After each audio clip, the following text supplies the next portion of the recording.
Pandemics, COVID-19 and Our World, Jill Kepler. Chapter 1, A Challenging Time. Before 2020, most people probably didn't think much about the chances of an epidemic or pandemic occurring during their lifetime. However, on December 31st, 2019, officials in Wuhan, China, first reported cases of COVID-19, an illness caused by a new virus. Within just a few days, more than 40 people had the illness, and soon the first victim died from COVID-19. That was just the beginning. By early 2021, there had been more than 2 million deaths from COVID-19 around the world, with many millions of known cases of the sickness. Many people lost their jobs, kids missed school, and almost everyone's way of life had changed. But there is hope. It's important to know how viruses work, what scientists have learned about them, and what you can do to help stop them from spreading. Chapter 2, About Viruses. Viruses are tiny particles, ones that can only be seen with powerful instruments. They can only grow, reproduce, and spread within living cells. COVID-19 is caused by a kind of virus called a coronavirus.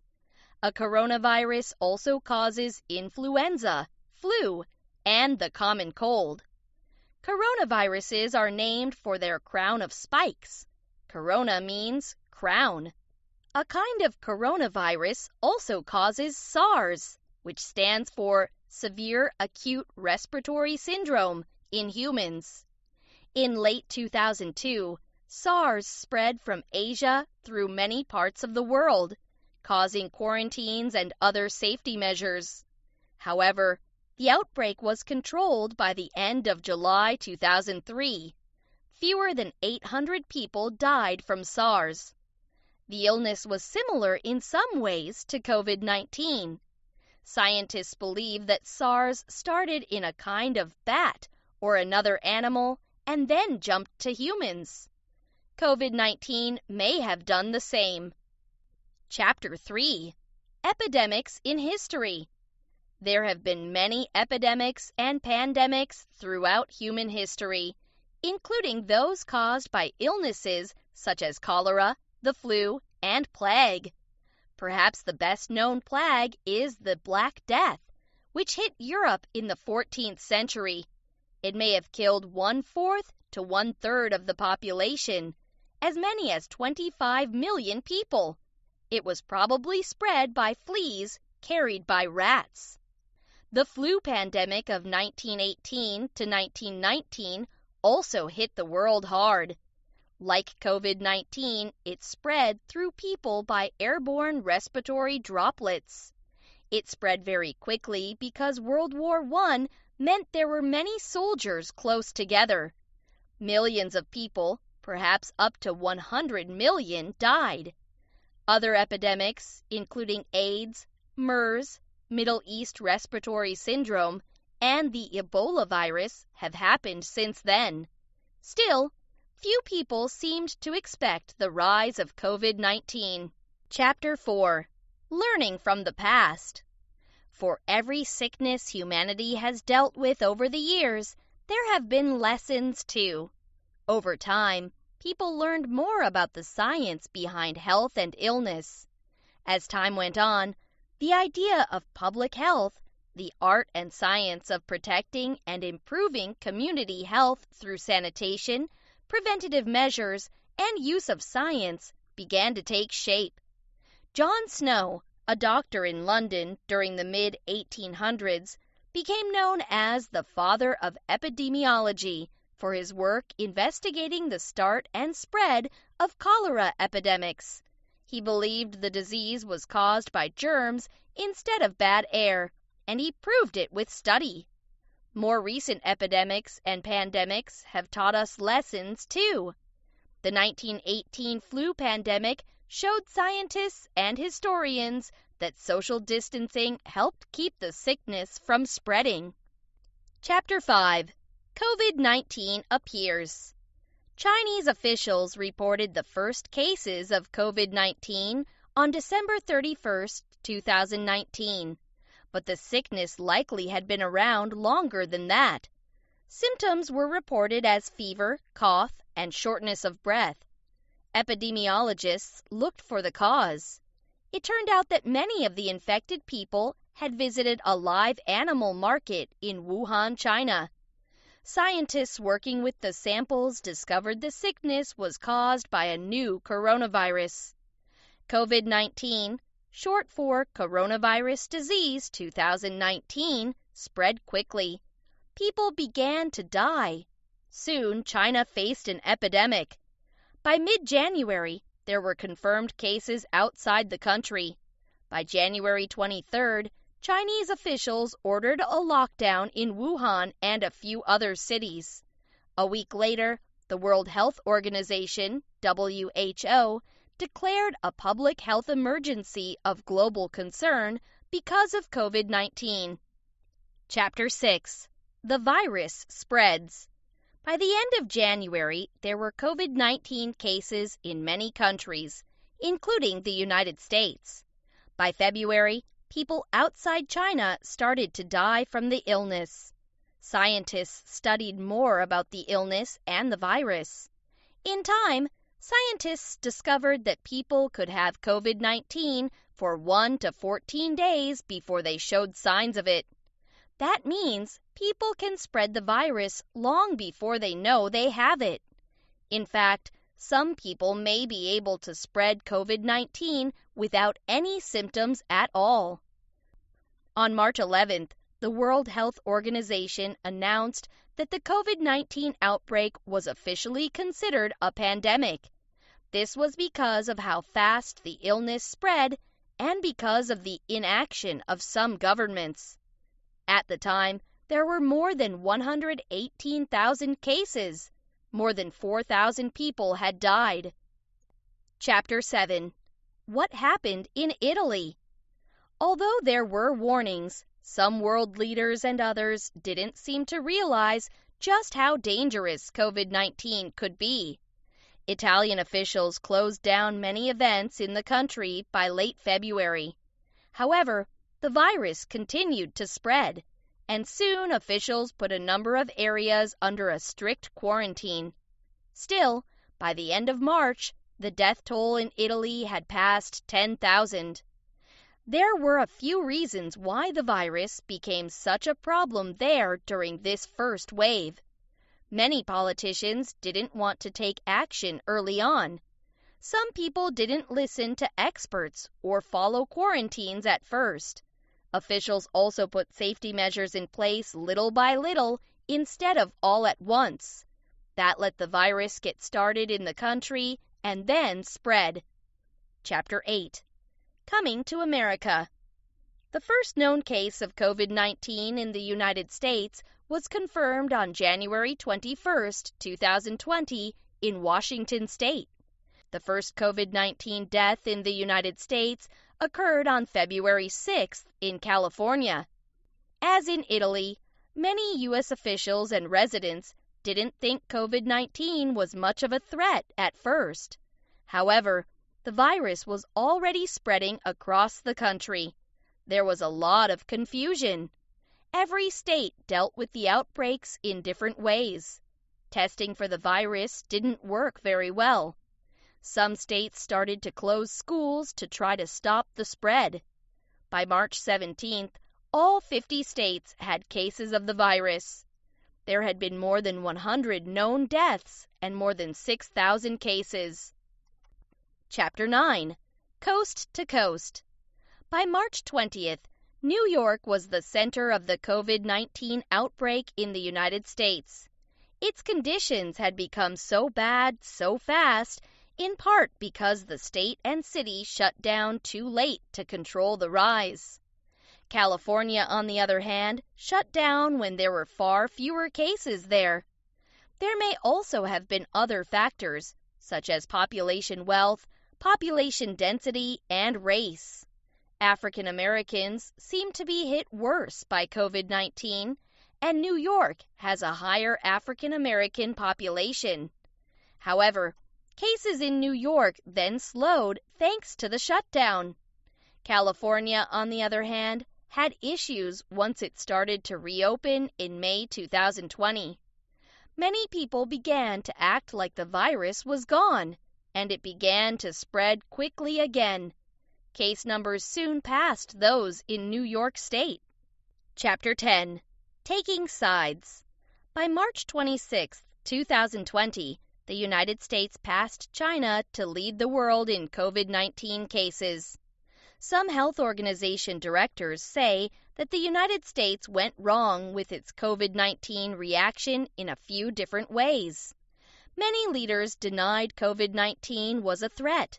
Some scientists noted a lack of government trust in science that could have helped the situation. Also, the states were mostly left to themselves to figure out responses, testing, closures, and reopenings. Reopening too soon meant big increases in cases of the illness, although some politicians pushed for reopening to help the economy in an election year. Some people rebelled against wearing face masks and social distancing. These measures can keep COVID-19 from spreading, but many politicians, including President Trump, suggested that they were against American freedoms. Chapter 11. The issue of masks. People are split widely on the issue of using face masks to prevent the spread of COVID-19. At first, many public health officials didn't say that people should wear masks. Especially early in the pandemic, many medical personnel had trouble getting good masks because of issues with the United States supply. Officials warned people against hoarding them because they were needed for healthcare workers. However, science-based recommendations can change as scientists learn more.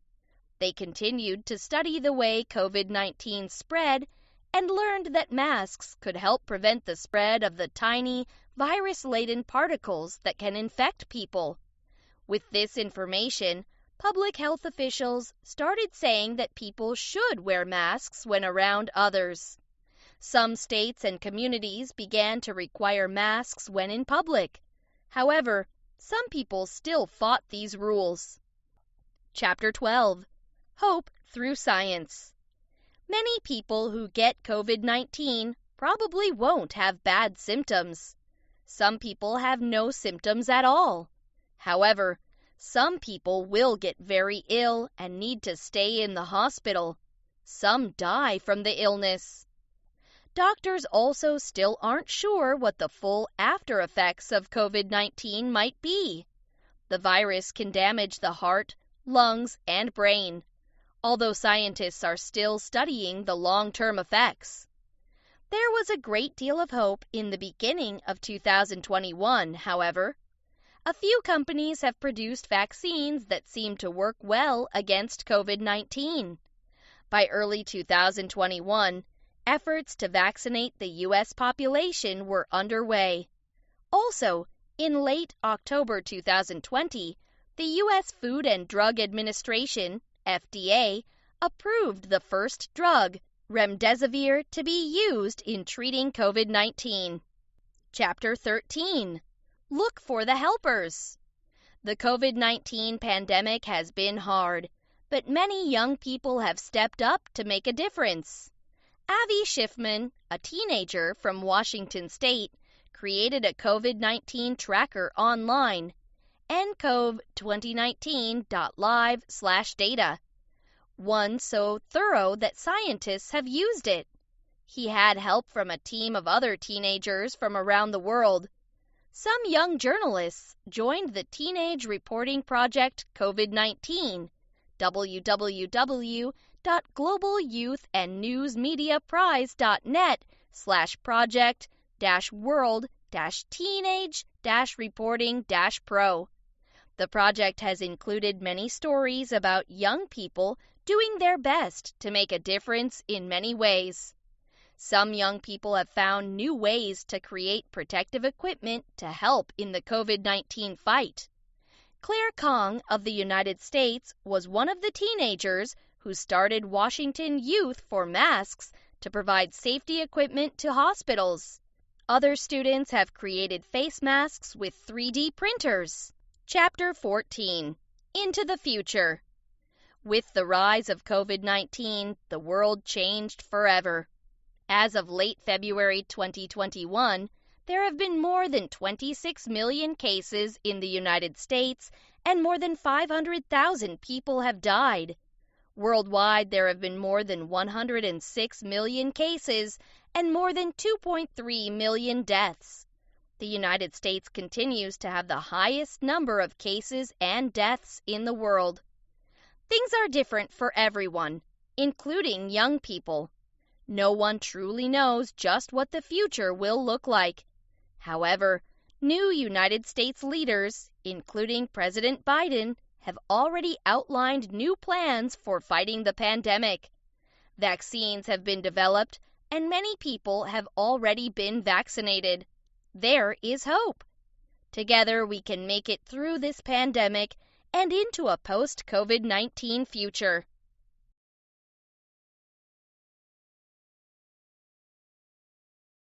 What is a legend? By Robin Hardiman. What is a legend? Some stories are based on history, but are not completely true. They are called legends. Legends tell of a time, place, or person as though the events actually took place. Robin Hood is an example of a legend. Long ago, people in England thought that some of the laws there were not fair to poor people. They told stories about a man named Robin Hood, who took money from the rich to help the poor. Many legends were first told aloud and passed down through many generations. This meant that many versions of the same story were told. Eventually, legends were written down. Why are legends told? Legends give people a way to talk about the world around them. The stories can show how the world should be or how people should behave. Today, legends can teach us something about the culture of people in the past. The setting of a legend is sometimes important because it tells people about the place they come from. For example, the Inuit legend of Tiktaliktak is about a man's journey across the ice. He faces many dangers on the way, such as polar bears. The Inuit live in cold, icy places, such as Alaska, where polar bears are a terrible threat. It is important for people to understand the dangers around them and to know how to deal with them. Themes in legends. There are legends from different parts of the world. They all tell stories of people and their actions. There are many legends about kings and heroes who shaped nations. There are also legends about places that are important to a group of people. They explain how the world around them was created. The legend of Devil's Tower in Wyoming was told by Native Americans. For them, this mountain is sacred. In the legend, a bear chased some children onto a low rock. The rock grew and grew. It became a mountain, lifting the children out of the bear's reach. The angry bear scraped its claws on the rock, leaving marks on the mountain. Legends retold. Now that we know what legends are and why they are told, let's read and compare some wonderful legends from around the world. The legend of King Arthur. This legend comes from Britain.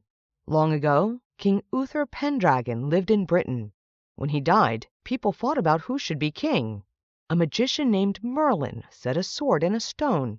Merlin said whoever pulled the sword from the stone would be king. Only King Uther's son, Arthur, could pull the sword from the stone. Arthur became king and gathered a group of knights around him. They were known as the Knights of the Round Table. Arthur and his knights were great warriors. They defeated invaders from Europe and performed many acts of bravery. The legend of Hiawatha. The Native Americans tell the legend of Hiawatha. Hiawatha was a Native American chief. He was tired of the fighting between the 5 nations that lived in his area. The great peacemaker told Hiawatha that the way to bring peace was to join the 5 nations into one nation. The leader of one of the 5 nations, the Onondagas, did not want to form one nation. He sent a white bird to take Hiawatha's daughter, Minnehaha, and kill her. Even after Minnehaha's death, Hiawatha worked with the 5 nations. He told them that by uniting, they could beat their enemies. They agreed to form the Iroquois Confederacy. Hiawatha then said farewell, telling the tribes to live wisely. Let's compare.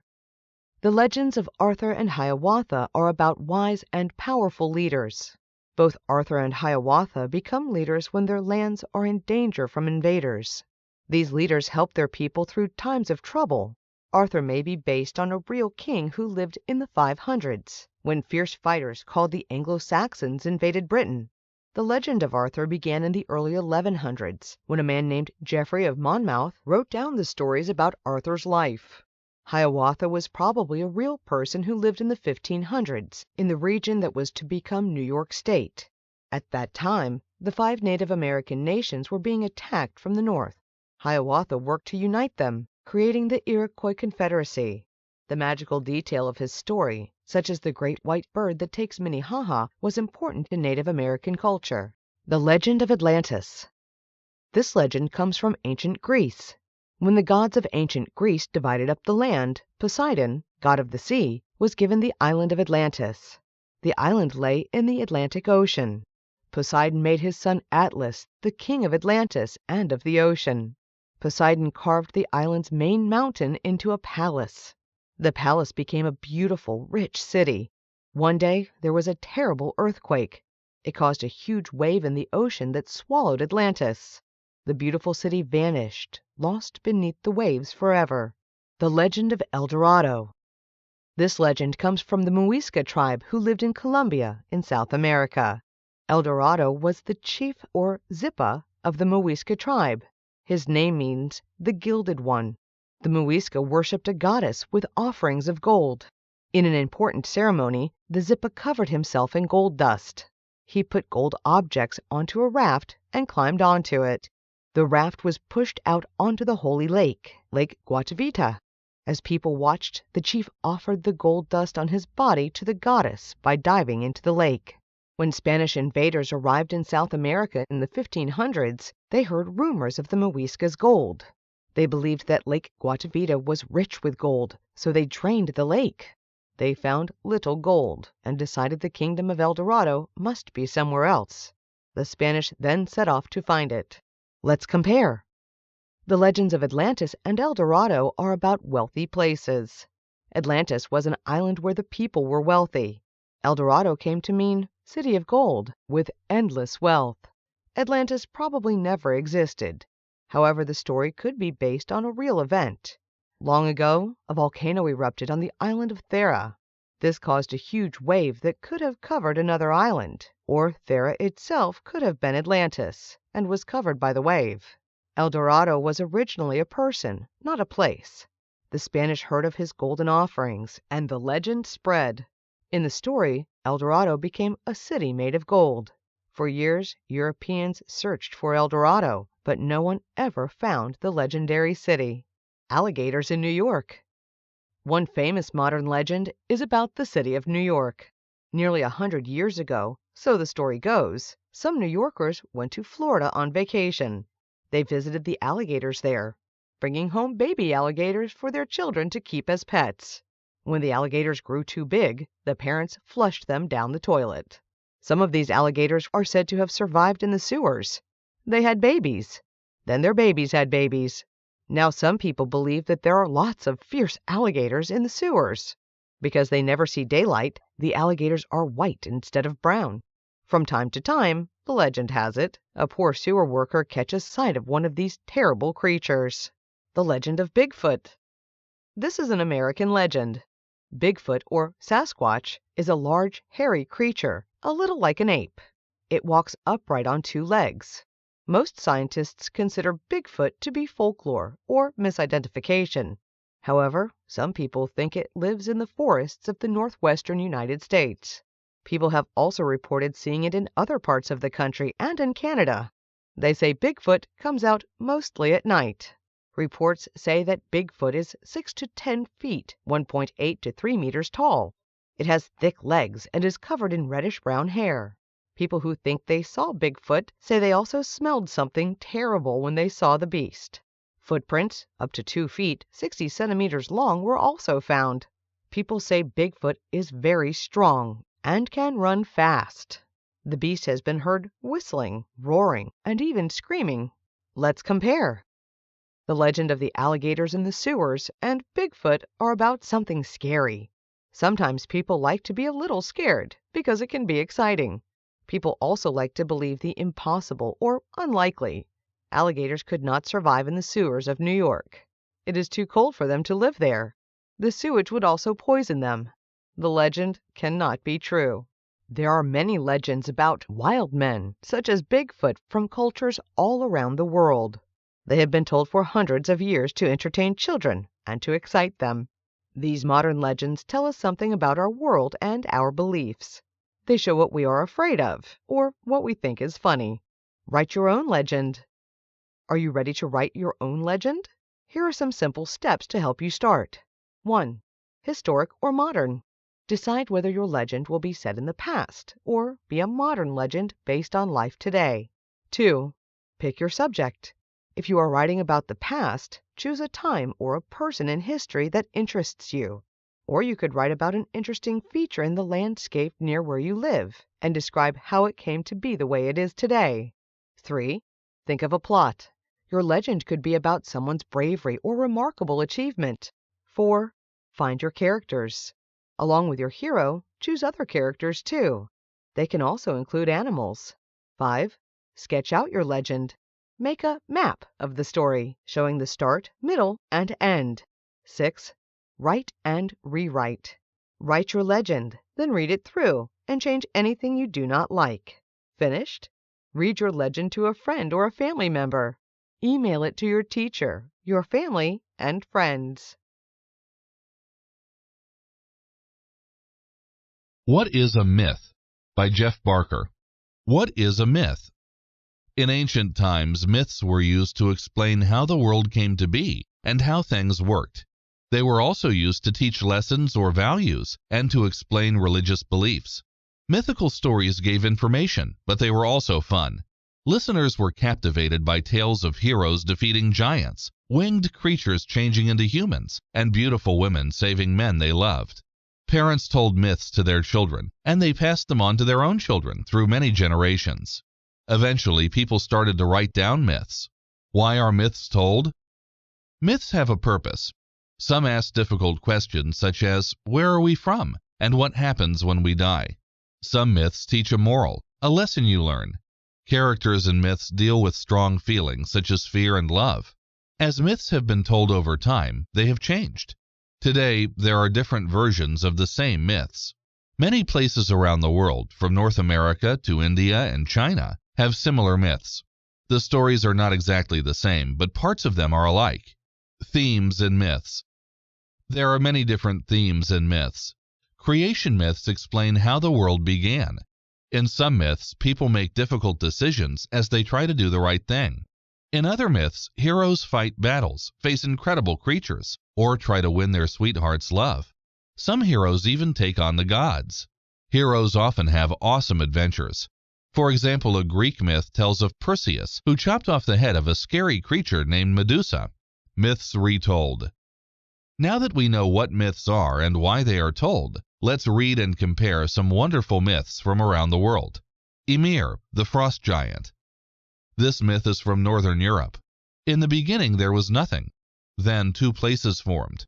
Muspelheim was a world of fire, and Niflheim was a world of ice. Between those two worlds, ice melted and formed Ymir, the frost giant. Three Norse sky gods, Odin, Vili, and Ve, were the creator gods. They killed Ymir and used his body to make earth.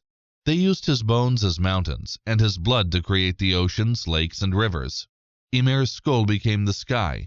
The gods threw bright sparks from Muspelheim into the sky to make the sun, moon, and stars. Finally, the gods created Ask, the first man, and the first woman, Embla. Raven. This myth was first told by Native Americans. Raven was a trickster and a shapeshifter. He hated the never-ending dark. To steal the light, Raven changed into the grandson of the Sky Chief. Raven persuaded the Sky Chief to let him play with the stars, which were hidden in a box. Raven threw the stars into the sky, where they became stuck. Raven cried, so the Sky Chief gave him another box to keep him happy. This time, Raven took out the moon. He bounced it until it reached the sky. The sun was in the third box. Raven changed back into a bird, and with the sun in his beak, he flew up into the sky, lighting up the world. Let's compare. Both Ymir, the frost giant, and Raven are myths about the creation of the world. The Norse myth explains how the world began with the death of Ymir. It also explains the differences between ice and fire. This was important to Norse people because they lived in lands that had glaciers and volcanoes. The Native American myth explains how the world was created when Raven took the stars, the moon, and the sun into the sky. Unlike Ymir, Raven was not killed. He was able to outwit the Sky Chief and tricked him into letting Raven play with the stars, the moon, and the sun. Raven also turned back into his original form. He was a smart being who knew how to get his own way.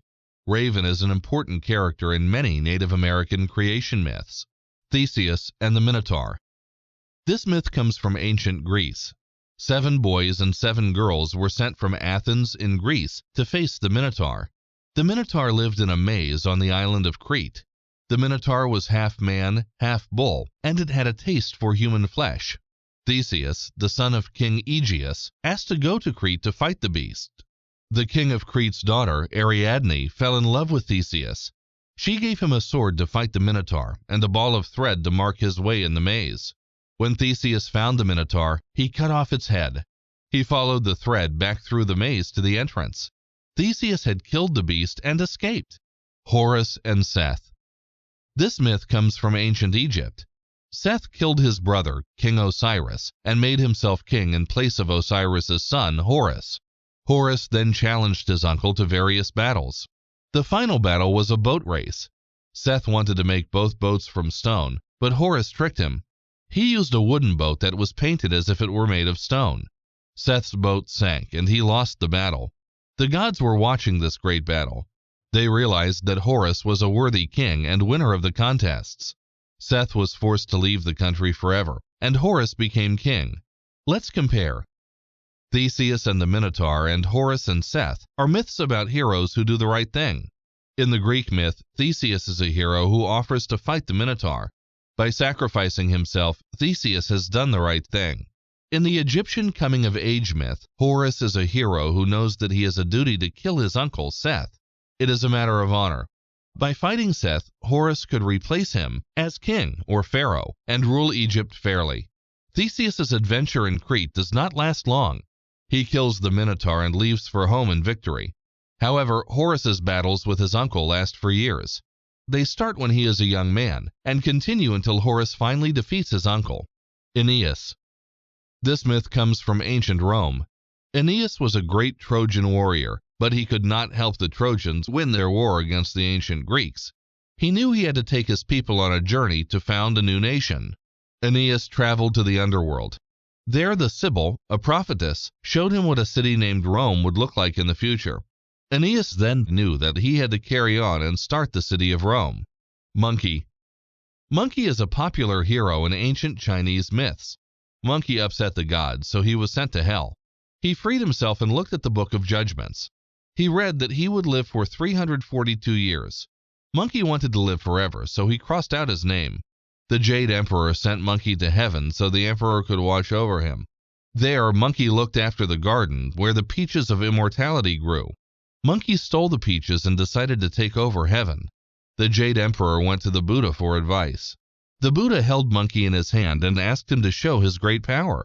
Monkey jumped as far as he could, but realized that he had jumped only across the Buddha's palm. His powers were not so great after all. Let's compare. Aeneas and Monkey are both myths about character and the right way to behave.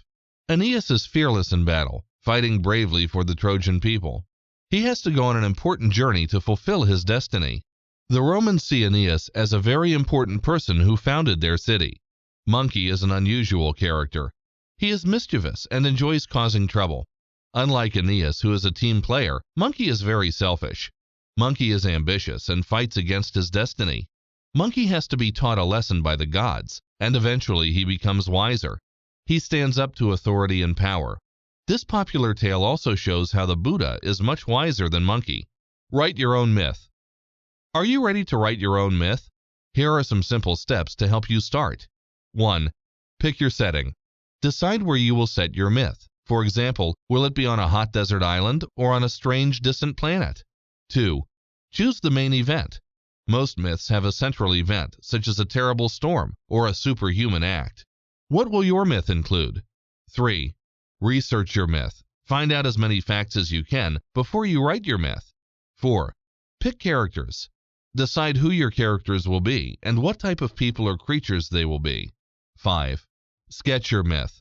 Make a map of your myth showing the start, middle, and end. 6. Write and rewrite. Write your myth, then read it through and change anything you do not like. Finished? Read your myth to a friend or a family member. Send it in an email to your teacher or a member of your family. What is a poem? By Jeff Barker. What is a poem? A poem is a piece of writing that has rhythm, like a song. To feel this rhythm, it helps to read poems aloud. Poems are wonderful ways of describing how something looks, feels, or sounds, often through rhyming words.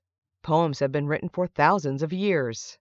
Poems from the Chinese Book of Songs are up to 3,000 years old.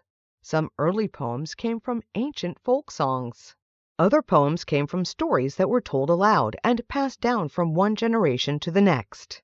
Poems have been written in every country, from Australia to Zambia. There are poems for adults, and there are also children's poems. Different kinds of poems. Poets write down words to share a feeling or idea with the reader. Poets can express their feelings or ideas by writing different kinds of poems. Narrative poems tell a story. Limericks are often fun, and rhyming poems and haiku poems usually follow a specific pattern and describe nature. Poets choose their words carefully, so each word creates just the right feeling or idea. Poets use words to tell a message. To help make the message stay with the reader, a poet might choose to make rhymes at the end of the lines of a poem. The poet may also use a special rhythm to further share the feeling or idea of the poem. Imagine drums making the sound dum dum dum dum dum dum dum dum, where the stress is on the first dum. Poets choose words to create a beat, just like this. Themes in poems. Poems can be about anything. They can be about the poet's feelings, or about the poet's cat, dog, or home. Poets can write about a cloud, smile, ghost, peanut butter and jelly, whatever they like. Some poems are serious, while others are humorous. Themes in poems from the past have included love, journeys, and heroic battles. Poems can take different forms. Some poems are long, while others are short. Poems are written in verse. Verse consists of lines with the same rhythmic pattern. The verse may or may not rhyme. Just as stories are divided into paragraphs, poems can be divided into stanzas. Poems retold. Now that we know what poems are and why they are written, let's read and compare some wonderful poems from around the world. It's hard to lose a friend. The poet of this poem is anonymous. No one knows who wrote it. It's hard to lose a friend when your heart is full of hope, but it's worse to lose your towel when your eyes are full of soap. The Other Day. The writer of this poem is also unknown. The other day upon the stair, I met a man who wasn't there. He isn't there again today. Oh, how I wish he'd go away. The Witch's Spell. This stanza is from a poem written by the English poet and playwright William Shakespeare. Double, double, toil and trouble, fire burn and cauldron bubble, fillet of fenny snake, in the cauldron boil and bake, eye of newt and toe of frog, wool of bat and tongue of dog, adder's fork and blind worm's sting, lizard's leg and owlet's wing, for a charm of powerful trouble, like a hell broth boil and bubble. From a Railway Carriage. This stanza is from a poem written by Scottish poet and author Robert Louis Stevenson. Faster than fairies, faster than witches, bridges and houses, hedges and ditches, and charging along like troops in a battle, all through the meadows, the horses and cattle. Let's compare. It's Hard to Lose a Friend, The Other Day, The Witch's Spell, and From a Railway Carriage are all narrative poems. It's Hard to Lose a Friend tells the story of someone no longer having a best friend. It should be a sad poem, but the poet changes the mood in the second half, making it funny. The Other Day tells the story of a person who thinks he or she has seen someone but has not. It is also funny. The poet uses the same rhyme in the second and last lines, so it goes round in a circle. Shakespeare's The Witch's Spell is about the things the witches put into their cauldron. Shakespeare uses words to rhyme with bubble. The poem comes from the play Macbeth, which tells of the murder of a king. From a Railway Carriage tells the story of a train running quickly through a landscape on a track. Haiku by Matsuo Basho. The first haiku poems were written more than 1,000 years ago. Haiku are 3 lines long. In Japanese, they have 17 syllables, 5 syllables in the first line, 7 in the second line, and 5 in the last line. When haiku are translated into English, the number of syllables can vary. Haiku have no punctuation or capital letters. These haiku by Matsuo Basho were written more than 300 years ago. Basho is one of the most important Japanese poets. An old pond, a frog jumps in, the splash of water. Now then, let's go out to enjoy the snow until I slip and fall. Haiku by Natsume Soseki. These haiku were written by Natsume Soseki, a Japanese haiku writer. Over the wintry forest, winds howl in rage with no leaves to blow. The lamp once out, cool stars enter the window frame. Let's compare. The 4 haiku poems have very different endings. The first one by Basho describes a sound in the splash of water. We think of the quiet before and after the splash. Basho's second poem is about winter. Unlike the windy scene in Soseki's poem, Basho's winter is fun. The poet could be remembering a time when he played in the snow. He realizes that he is older now and may fall over and hurt himself. Soseki's first poem is about a wind-blown forest in winter. The landscape is bleak and cold. Listen to the words, winds howl in rage. The winds are compared to angry animals in pain. The poem does have a surprise ending. The furious winds have no leaves to blow. The final poem by Soseki, about starlight, is quite magical. The poet is getting used to the dark, but it is almost as if the window frame sucks in the stars.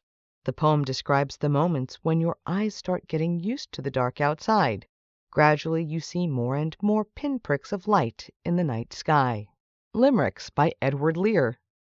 These limericks are by Edward Lear, a famous poet from England. There was an old man with a beard, who said, "It is just as I feared. 2 owls and a hen, 4 larks and a wren, have all built their nests in my beard. There was a young lady whose eyes were unique as to color and size. When she opened them wide, people all turned aside and started away in surprise." More limericks. No one knows who wrote these limericks, but they come from England and Ireland. There was a young lady named Maggie, whose dog was enormous and shaggy. The front end of him looked vicious and grim, but the back end was friendly and waggy. There once were 2 cats of Kilkenny. Each thought that was 1 cat too many, so they started to fight and to scratch and to bite. Now instead of 2 cats, there aren't any. Let's compare. The 4 limericks in this book have the same rhyming pattern, and they build up to a punchline at the end. Edward Lear is famous for making limericks popular. His Old Man with a Beard and Young Lady are not about real people, so he is free to be as rude as he likes about them. The poem about the shaggy dog has a funny, surprise ending. The dog may look scary from the front, but his friendly, wagging tail tells a different story. Whether the poem about the fighting cats is based on fact or fiction, it makes Kilkenny famous. People from Kilkenny also like the poem because it has become part of their history. Write your own poem. Are you ready to write your own poem? Here are some steps to help you start. 1. Pick your subject. Decide what your poem is going to be about. For example, will you write about your pet, a friend, or something funny?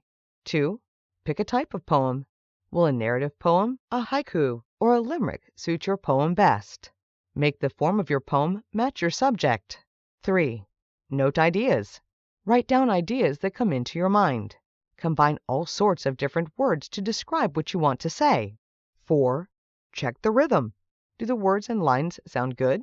Can you make them sound better? 5. Write and rewrite. Write your poem. Read it through and change anything that you do not like. Finished? Read your poem to a friend or one of your family members. Send it in an email to your teacher or a member of your family. What is a fable? By Robin Hardiman. What is a fable? A fable is a short story that teaches a moral, for example, not to be greedy or to think we are smarter than we really are.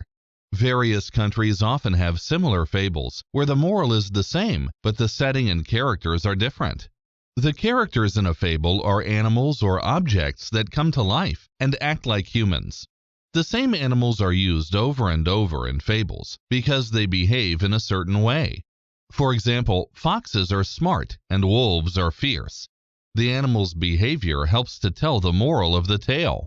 Why are fables told? Around the world, people have told fables to teach others how to behave. They wanted to pass on what they had learned about the best way for people to live happily. People used characters and places they knew well in their fables. Over time, people wrote down fables. In ancient Greece, around 2,500 years ago, a man named Aesop collected together fables. Today, the collection is called Aesop's Fables. The fables have been translated into many languages and are known all around the world. Themes in fables. Fables teach us a lesson. The stories show us how human beings behave well or badly. They show us our weaknesses, such as being greedy, lazy, or too confident. The characters that behave badly lose out. This teaches us to behave well. Many fables from different cultures teach similar lessons. For example, fables about one small creature saving the life of another big creature teach that size is not the same as power. Fables about people who wish for more but end up with nothing teach us not to be greedy.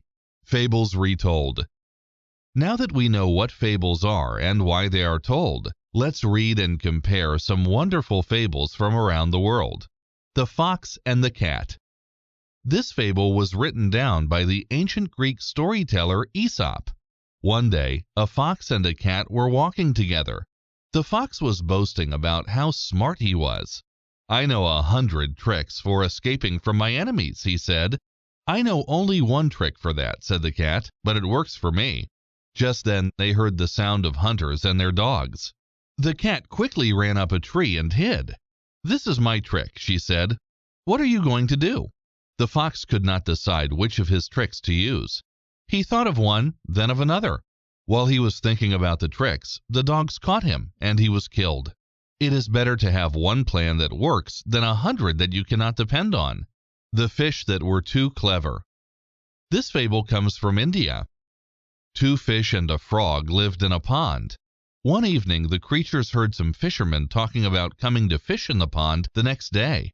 "What shall we do?" asked Ekaboodi, the frog. "Should we leave the pond?" "If they come back, I can protect us," said the first fish, Sahasraboodi. "I understand many paths through the water." The second fish, named Sataboodi, agreed. "In the water, intelligent understanding will find a path." The frog disagreed.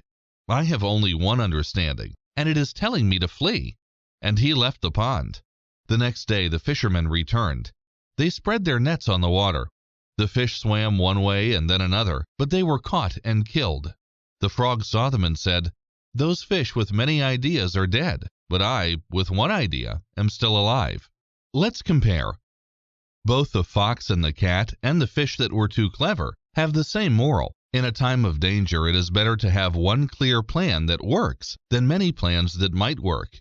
The stories are different in their settings and characters. The Greek fable is set in a wood. The characters are a fox, a cat, and hunters with dogs. The Indian fable takes place in a pond. The characters are two fish, a frog, and fishermen. The names of the animals in the second story are typical of the beautiful names in Indian culture. In both stories, the lives of the animals are at risk. The animals that boast about being smart do not survive. The animal that acts quickly with a simple plan survives. The Tortoise and the Hare. This is another tale from the ancient Greek storyteller Aesop. One day a hare was boasting of his speed. "I have never yet been beaten," he said. "I challenge anyone here to race me." A tortoise accepted his challenge. "What a joke!" exclaimed the hare. "You're just a slow tortoise." "Do not boast until you have beaten me," the tortoise replied. "Let's race." The hare raced ahead, then stopped. Thinking he was sure to win, he lay down to take a short nap. The tortoise grew tired, but he kept going. When the hare woke up, he saw the tortoise ahead of him, near the finish line. He raced with all his speed, but he could not catch up. The tortoise won the race. Slow and steady wins the race. The race between turtle and frog. This fable comes from the Sandpoil Native Americans. In the race between turtle and frog, everyone bet that frog would win. Turtle asked for 3 days to let his friends know about the race. He had a secret way to finish first, so he bet his back against Frog's tail that he would win. Frog agreed. When the race began, Turtle was given a head start. Frog stood around, taking more bets. Finally, he set off. The race course was very uneven. Each time Frog looked up, he saw Turtle disappear in a valley ahead of him. He hurried, but he did not overtake him. Finally, he saw Turtle cross the finish line and win. He had to give up his tail. It had taken 6 turtles to beat him. That was Turtle's secret plan, but Frog lost. In real life, tadpoles have to lose their tails before they can become frogs. Let's compare. The tortoise and the hare and the race between turtle and frog have a similar plot. A slow animal races against a fast animal and wins. The tortoise wins because he keeps going while the hare stops to rest, but the turtle wins because he cheats. His friends complete parts of the race for him by hiding in the valleys. The morals of the stories are different. The Aesop story teaches that if we keep trying, we will be rewarded. The Sandpoil story teaches that we must not be foolish and too confident. In the Sandpoil story, the 6 turtles hide in the hollows of the uneven ground to do their own parts of the race. The story shows how being smart and hiding to outwit your enemy was probably important to the Sandpoil people. Brer Rabbit and Brer Lion. This well-known fable comes from the southern United States. Brer Lion was a pushy creature who told all the animals around him what to do. One day, he decided to eat one of each kind of animal. Brer Rabbit decided to make himself look weak and ill to stop Brer Lion from eating him. He said to Brer Lion, "I know I'm not much of a mouthful, but I'm willing to be eaten. I wish I was as big and fat as the creature I just saw." "Take me to him," ordered Brer Lion, who wanted a bigger meal. Brer Rabbit took Brer Lion to a spring. Looking into the water, he said, "Here he is. Let's run away. He's so big." Brer Lion leaned over the water and saw a big creature. Wanting to eat it, he threw himself into the water. Brer Lion could not get out and drowned. Brer Rabbit went happily home to his family. The Tiger and the Fox. This fable comes from Pakistan, where there once were many tigers. A tiger lived in a forest with many foxes and jackals. Every day he ate a fox or a jackal. When it was Fox's turn to be eaten, he went to the tiger and said, "Sir, I have come to be eaten. But did you know another tiger has come to live in your country?" "Where?" roared the tiger. "Show him to me. We cannot both live here." The fox led the tiger through the forest to a well. The tiger leaned over and saw the face of a tiger in the water. He leaped in to attack him and drowned. The fox went home and told the jackals what he had done. They rejoiced that the tiger was dead. Let's compare. In both Brer Rabbit and Brer Lion, and the tiger and the fox, a powerful and greedy animal is tricked by a smarter, smaller one. The big animal dies, and the smaller animal escapes from being eaten. The moral of both stories is the same, too. The lion and the tiger are foolish to want to beat their rivals. They are also too stupid to know that the faces they see in the water are their own reflections. The setting of the second story tells us about the culture it comes from. In Pakistan, there was plenty of forest for tigers to live in. People were afraid of them. They would have liked the story where a tiger was tricked and killed. Write your own fable. Are you ready to write your own fable?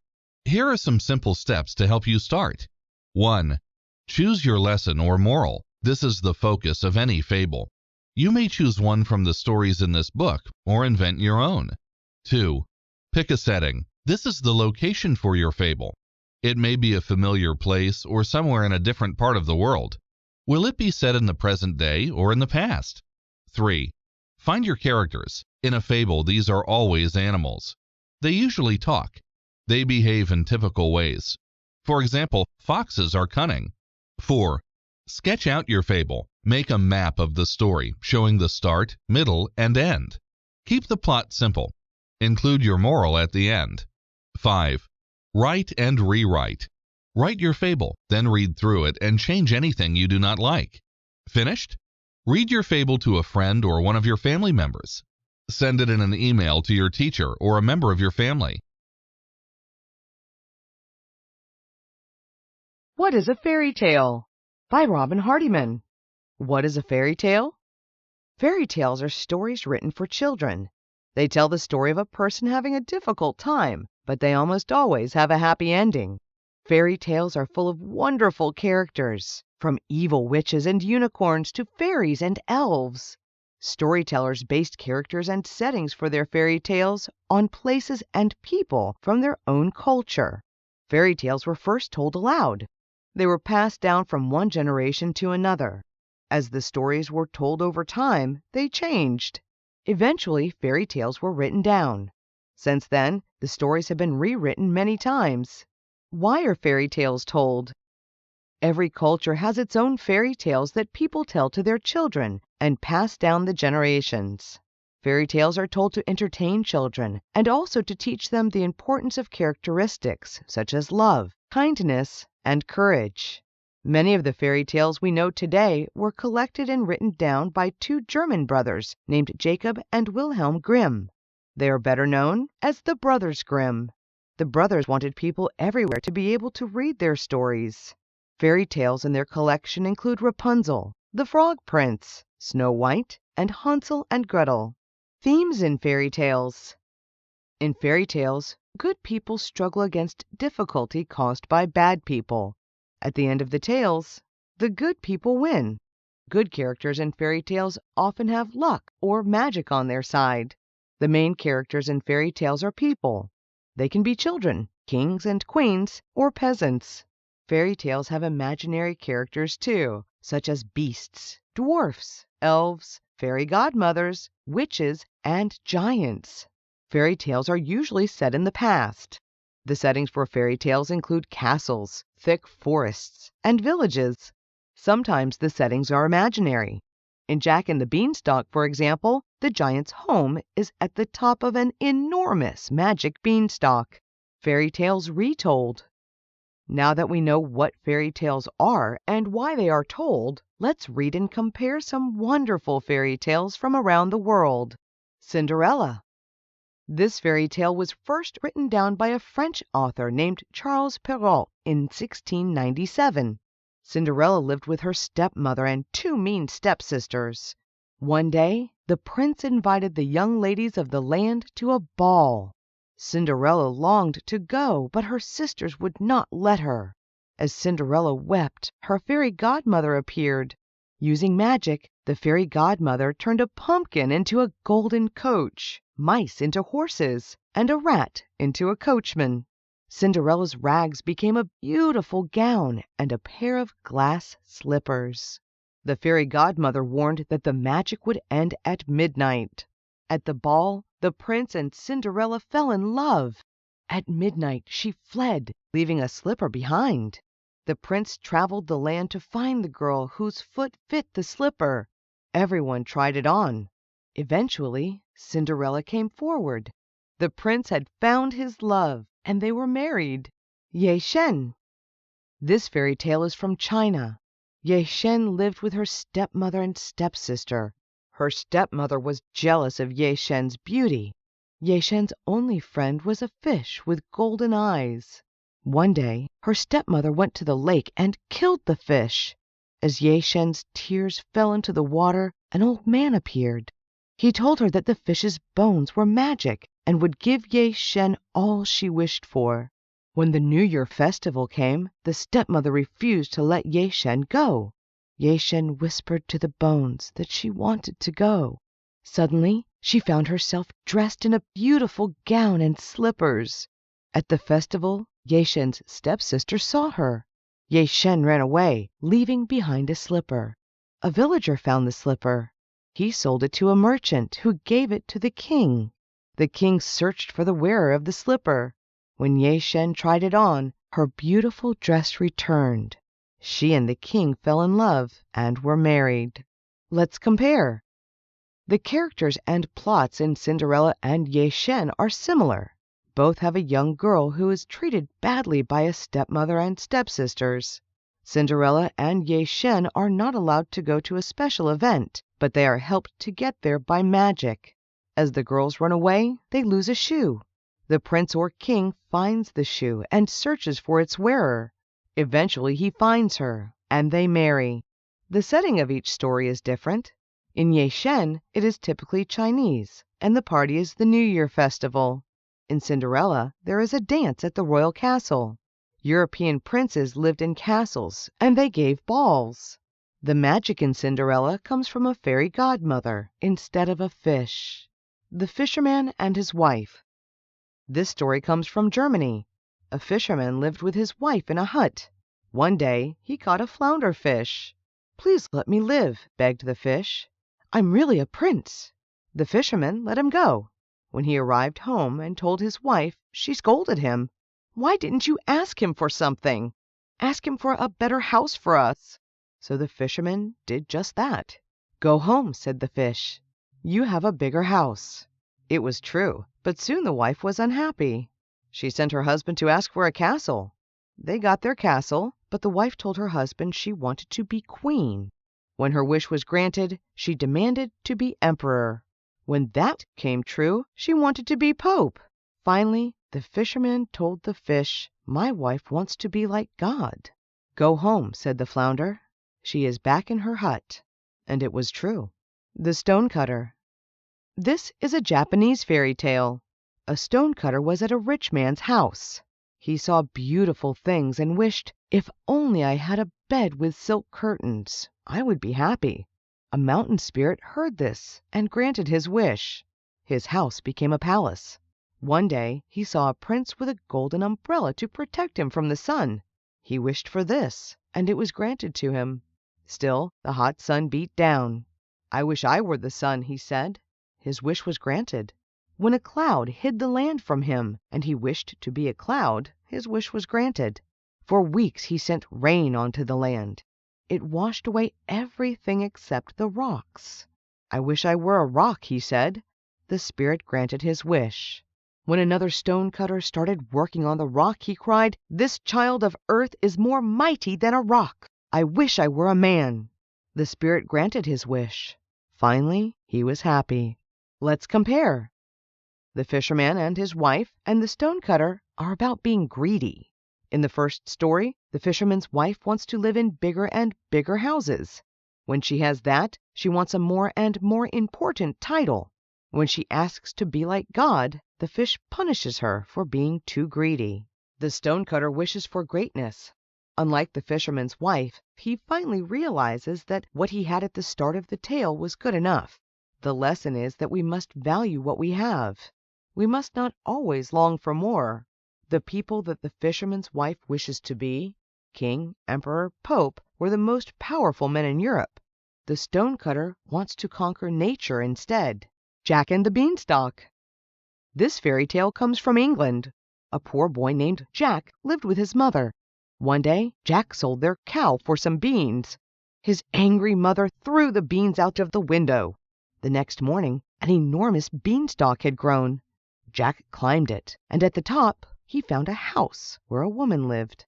She told Jack to hide because her husband was a giant who ate boys.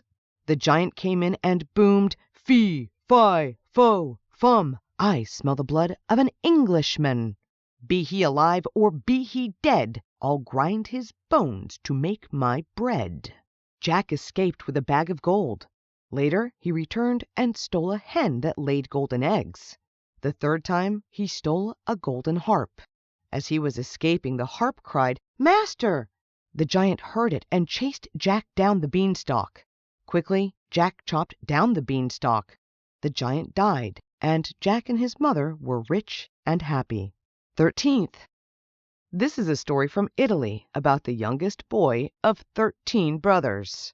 There was once a terrible ogre, so the king promised gold to anyone who stole the ogre's blanket. 13th's mean brothers said he would do it. They all hoped the ogre would hurt him. 13th went to the ogre's house and hid. The ogre called, "I smell the smell of human flesh. Where I see it, I will swallow it." 13th stole the blanket and ran away. The king then offered gold for the ogre's horse. 13th stole it. Next, the king wanted the ogre's pillow. This had bells on it, so it made a noise when 13th snatched it. The ogre grabbed 13th and put him in a barrel, but he escaped. Then the king sent 13th to fetch the ogre. 13th took a huge chest with him and tricked the ogre into climbing inside. He returned the barrel to the king. The ogre was kept in chains for the rest of his life. The king gave 13th all the riches he could wish for. Let's compare. The plots and the characters of Jack and the Beanstalk and 13th are very similar. A boy uses his cleverness to steal precious things from an ogre. The boy finally kills or captures the ogre himself and becomes rich.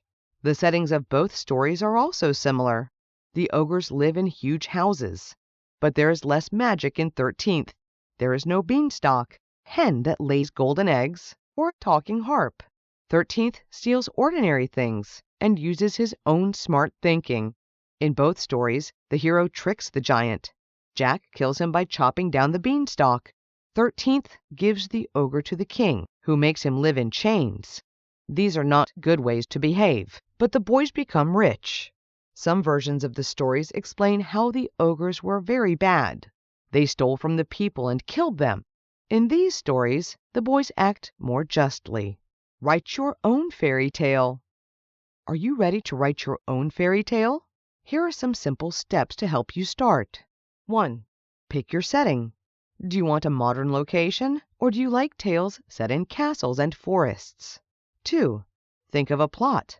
It must include a struggle between good and bad, and a message about good ways to behave. It can also include some magic. 3. Find your characters. They can be modern or from long ago. They can even be imaginary and magical, such as elves and fairy godmothers. Choose some good characters and some bad ones. 4. Sketch your fairy tale. Make a map of the story, showing the start, middle, and end. 5. Write and rewrite. Write your fairy tale, then read it through and change anything you do not like. Finished? Read your fairy tale to a friend or a family member. Send it in an email to your teacher, your family, and your friends. What is a Folktale? By Jeff Barker. What is a folktale? Folktales are stories that tell about different parts of life. They can be scary, funny, or exciting. They may entertain, teach a lesson, or try to explain things about the world that people do not understand. Folktales are told all around the world. Folktales have been passed down by word of mouth. One person told a tale first, then the story spread. Soon, whole families and communities knew and loved the tale. Folktales changed as they were told. Eventually, they were written down. Today, there are different versions of the same folktale. Why are folktales told? Long ago, grandparents and parents told children folktales to teach them about their people's culture and history. Folktales were also used to teach children how best to live their lives. Folktales were powerful stories, so children remembered them and passed them on to their own children. Characters in folktales often have the same fears that people have in real life. Folktales were told to show people that they could face their fears, like the characters in the folktales. In many folktales, people use their wits to survive.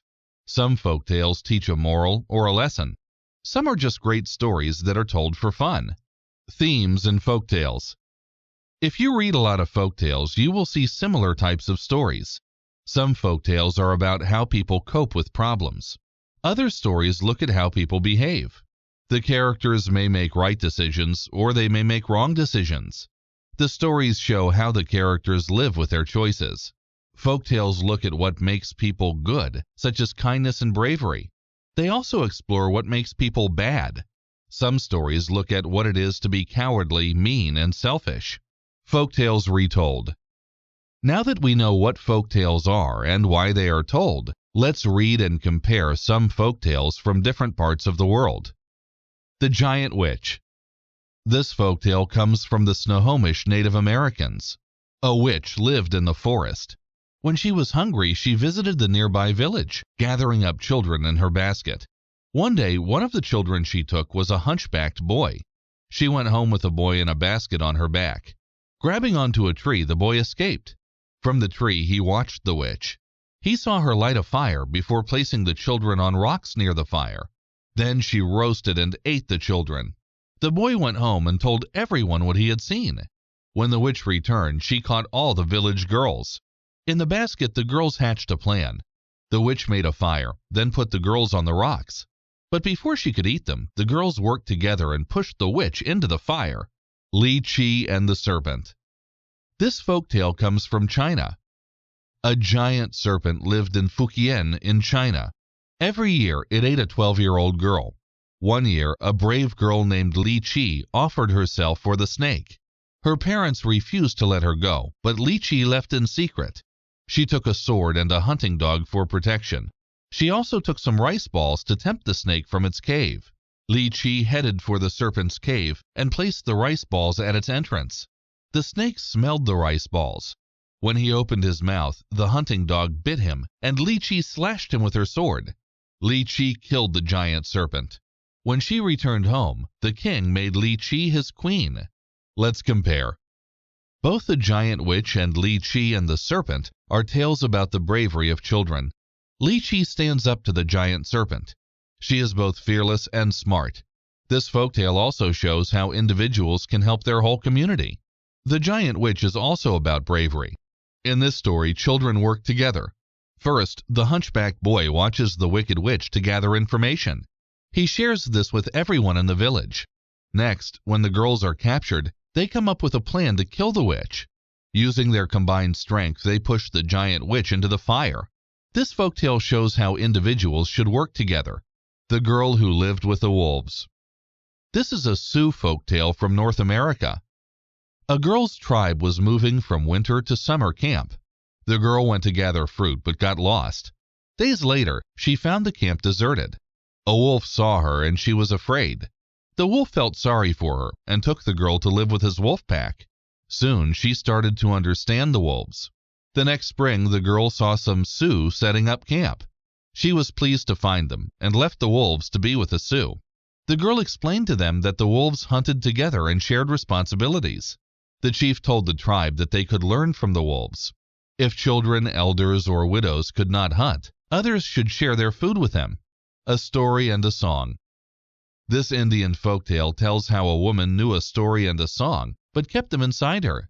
The story and song were so sad that the woman did not sing the song or tell anyone the story. When she was asleep, the story and the song escaped. The story turned into a pair of shoes. The song became a man's coat. The woman's husband came home. He found the shoes and coat, but his wife could not explain why they were there. The man was upset and went to the monkey god's temple. In the temple, the man heard the lamps talking to each other. He heard how a woman had a story and a song, but would not share them with anyone, so they turned into shoes and a coat. He realized the lamps were talking about his wife. He went home and asked his wife about the story and song. "What story? What song?" she asked. Let's compare. The Girl Who Lived with the Wolves and A Story and a Song seem different, but they are both about sharing. The Sioux folktale shows how the whole tribe learns to share. Sharing was a very important part of the Sioux's way of life. The story from India tells the strange tale of a woman who misses the chance to share. She can share both her song and her story, but she chooses not to. The surprise ending shows what might happen if you do not share, even a song or a story. Sadly, you may not even realize what you have missed. This Indian folktale shows how important it is to be generous. You can bring joy by singing and passing on your stories. The Warrior and the Owl. This Tlingit story is about a warrior and his family who were starving. It comes from Alaska. At night, alone, a warrior's wife used magic to catch fish to eat. One night, the warrior's mother caught the wife. She told her son what was happening. The next night, the warrior watched his wife. He remembered her spell and used it to catch fish. He shared the fish with his mother. His wife woke up and saw them eating. She realized that they knew her secret. The wife ran away. She lost her magical powers and became smaller. Feathers sprouted from her arms and face. The warrior reached his wife and saw that she was an owl. She hooted and flew off. The warrior was sad. He wanted only to show his wife how to be generous.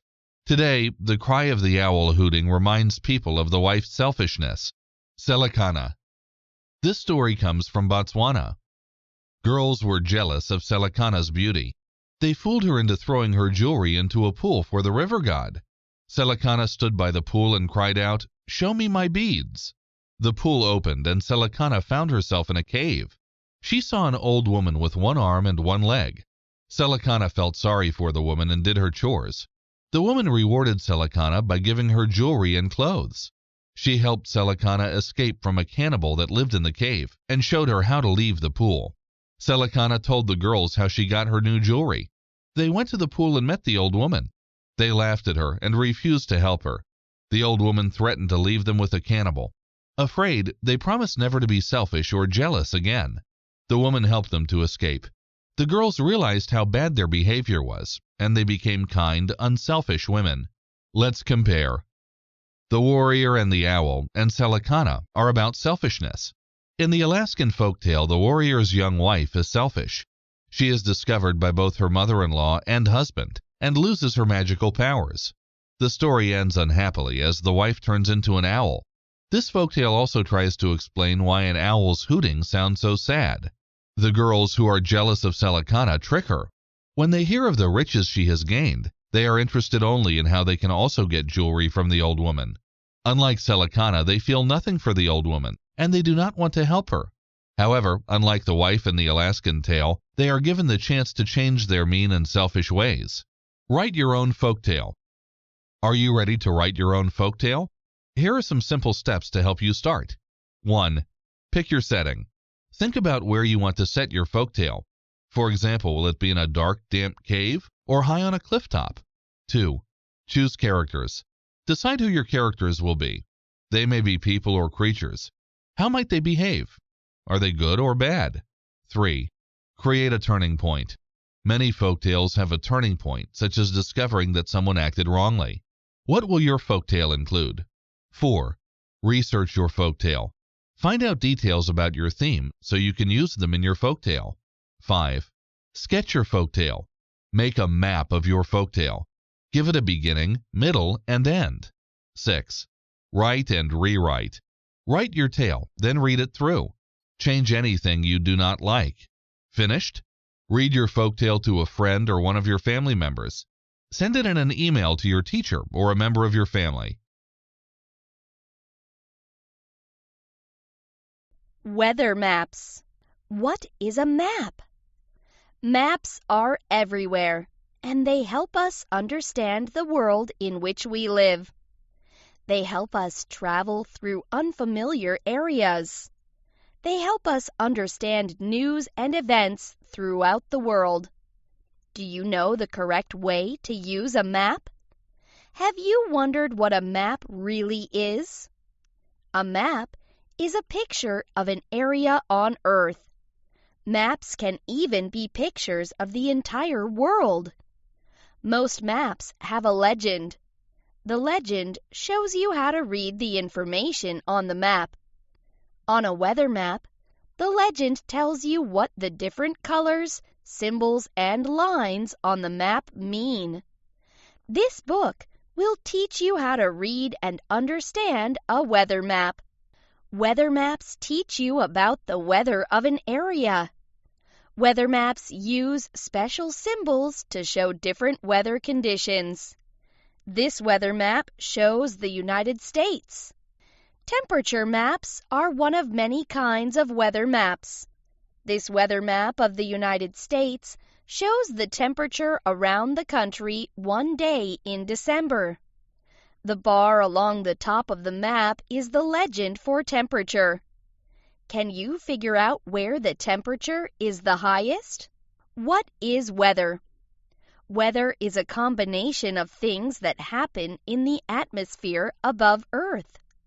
These are heat, wind, air pressure, and moisture.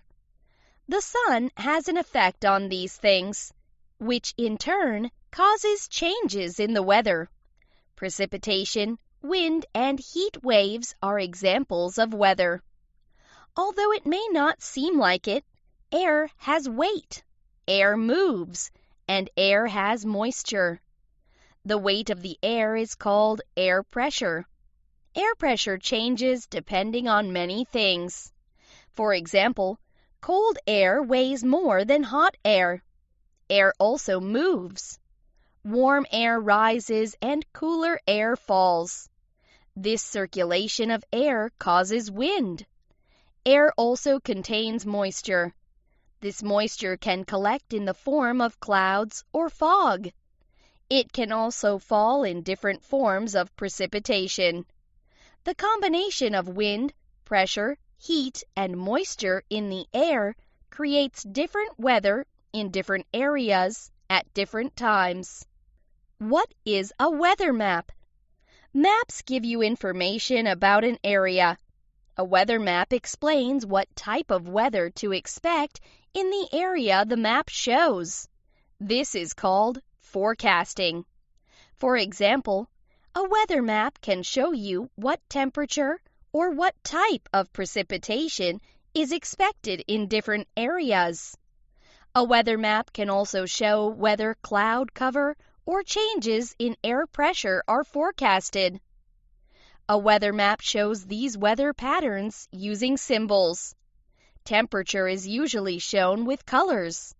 A weather map also includes symbols for different types of precipitation and for air pressure. Weather maps can be used to describe the current weather in an area, such as a city, a state, or a country. Weather maps sometimes also include charts that list the accumulated precipitation in an area. Sometimes they even include historical weather records. The weather map on this page shows air pressure. Areas of high pressure are marked with an H, while areas of low pressure are marked with an L. Changes in air pressure can cause the air to move. As the air moves, its temperature changes. This causes wind and other changes in weather. You will learn more about air pressure in later chapters. The legend on this weather map shows the symbols for different types of air pressure and precipitation. The symbols show you where it is raining and snowing and where different fronts are moving. Symbols on a weather map. It is important to understand the symbols used on weather maps. Look at the weather map on the left. On the map you will find symbols such as shapes, lines, and colors. Below the map you will find a legend that explains these symbols. Temperature is usually color-coded on a weather map. For example, the map on page 6 shows that places where the forecast calls for cold weather are blue. The area where it will be hot are red. Weather maps also have symbols that stand for other kinds of weather. The legend also has symbols that tell you what type of major weather changes are on the way. These are known as warm fronts and cold fronts. Look at the map on the left. Can you tell where the forecast calls for snow? Temperature maps. Weather maps can show the forecast, but they can also center on one part of weather. For example, a weather map can center on temperature. Temperature is measured in degrees Fahrenheit and degrees Celsius. The United States uses the Fahrenheit scale. Scientists and most other nations use the Celsius scale. A temperature map may show the forecasted temperature for a certain day. This kind of temperature map can help you be ready for that day's weather. Other temperature maps may show the average temperature range for a period of time. This kind of temperature map can help you understand what the weather is usually like and if the forecast for that day is calling for unusual weather. Look at the two temperature maps on the left. They show the average temperatures in January and August. These two temperature maps of the United States show the average temperature in January and in August. The legend tells you that areas colored blue are the coldest, while areas colored red are the warmest. Which parts of the country have the greatest differences in temperature between January and August?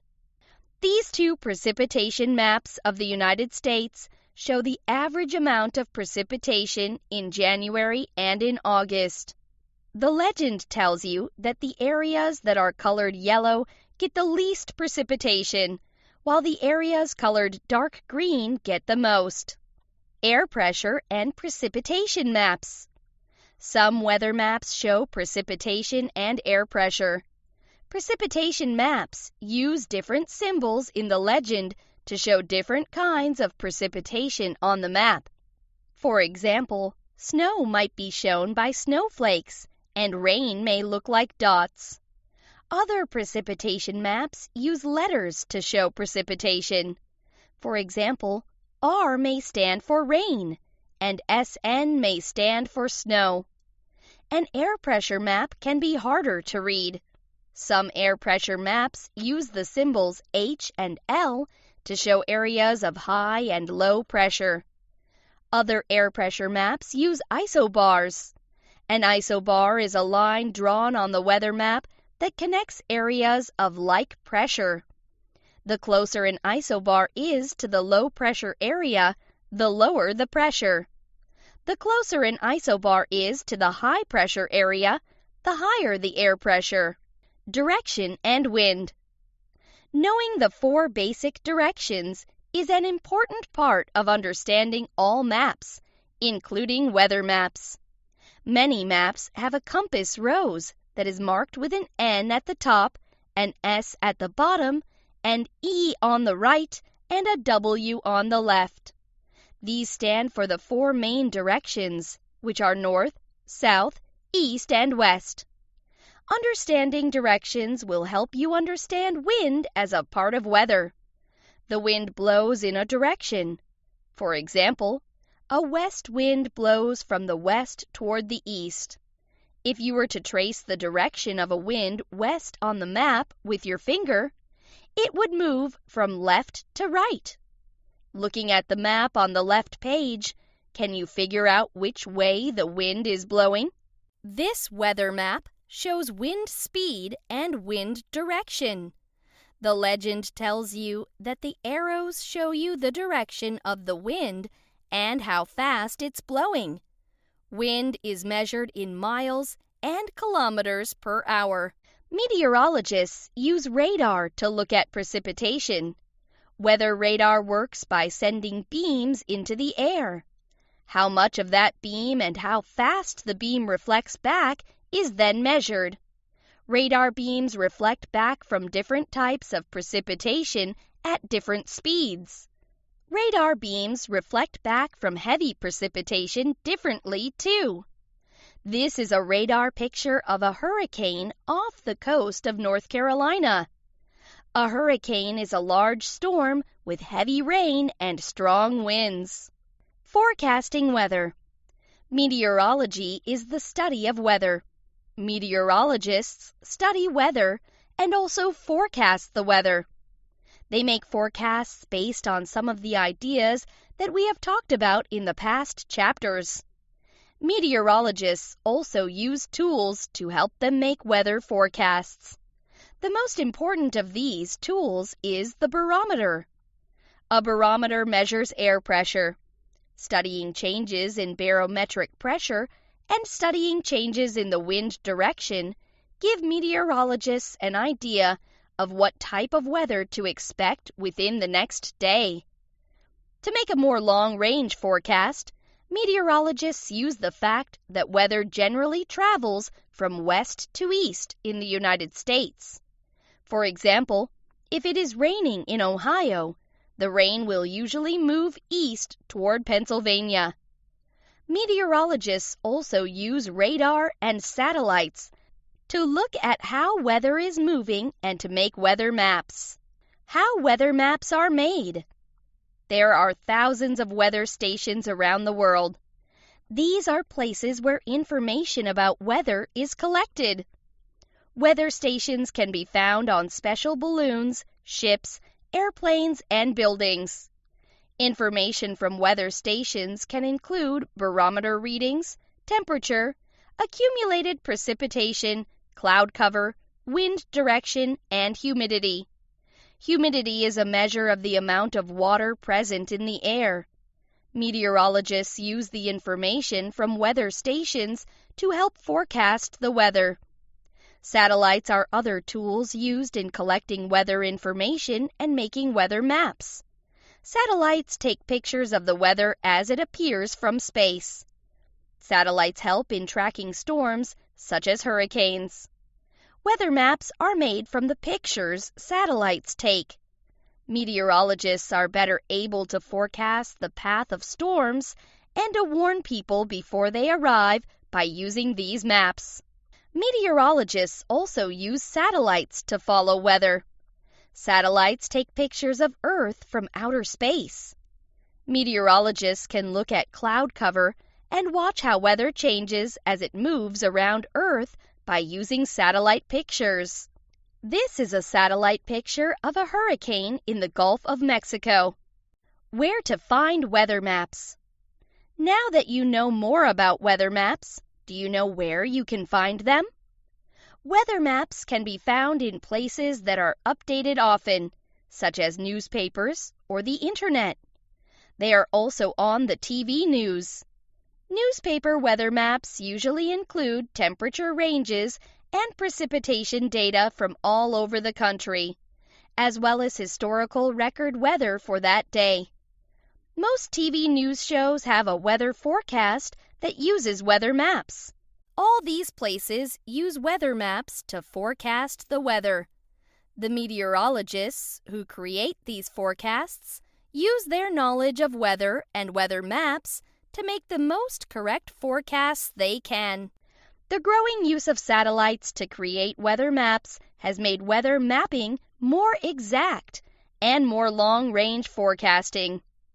Now that you know how to read and understand weather maps, you can use what you have learned to follow the weather all over the world. Topographic Maps by Ian F. Mahaney. What is a map? Maps are everywhere. Although you have seen them, do you know how to read and use maps correctly? Do you know what a map really is? A map is a representation of a place. Different types of maps can teach us different things about places. All maps use symbols, colors, and lines to show the map's features. All maps have three things in common. First, every map has a legend. The legend explains the map's symbols. Second, all maps have a scale. A scale tells you how distances on the map compare with distances in the real world. For example, the scale may tell you that 1 inch, 2.5 centimeters on the map equals 20 miles, 32 kilometers in the real world. Finally, all maps have a compass rose. A compass rose shows you the 4 main directions.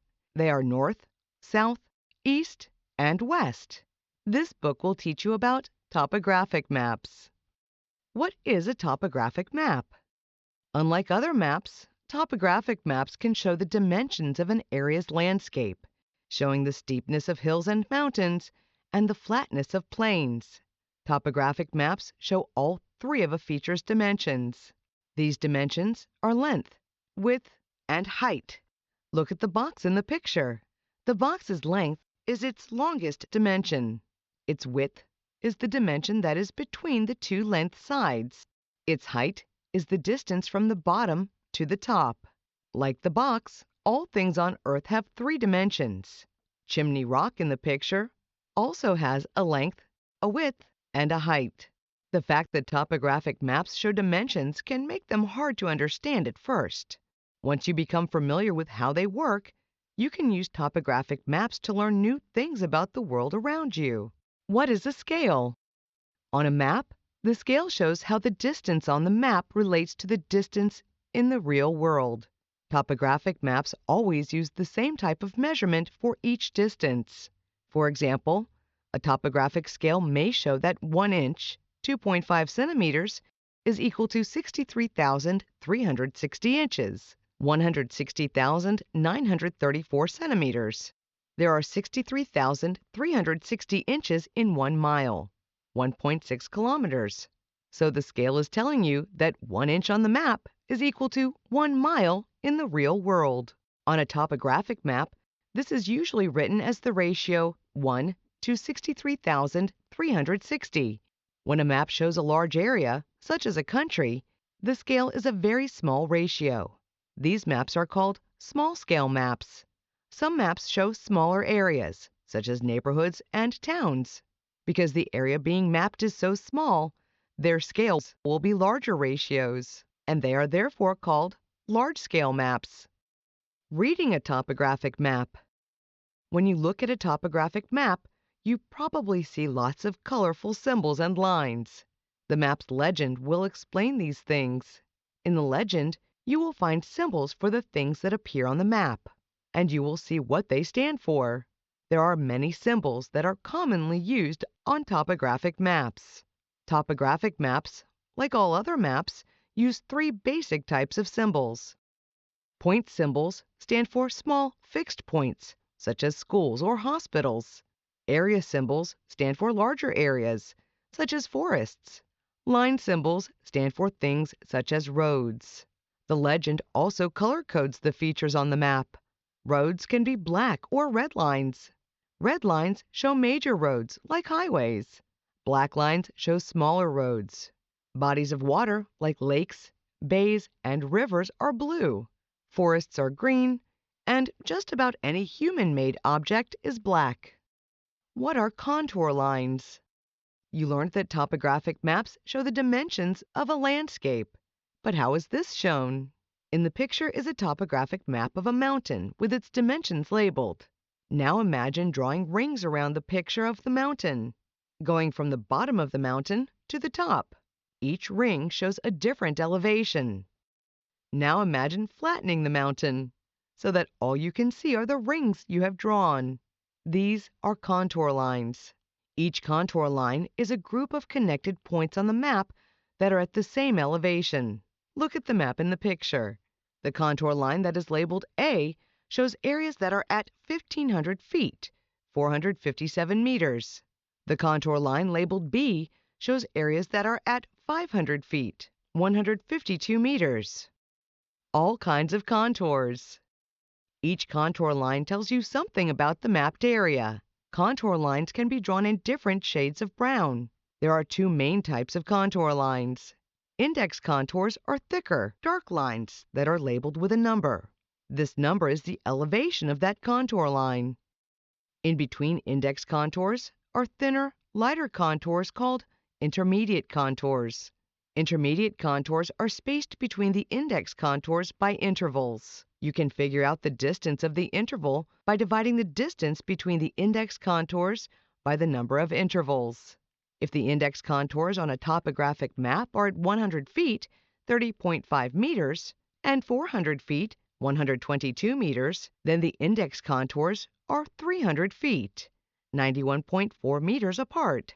If there are 2 intermediate contours, then there are 3 intervals. When you divide 300 by 3, you get 100.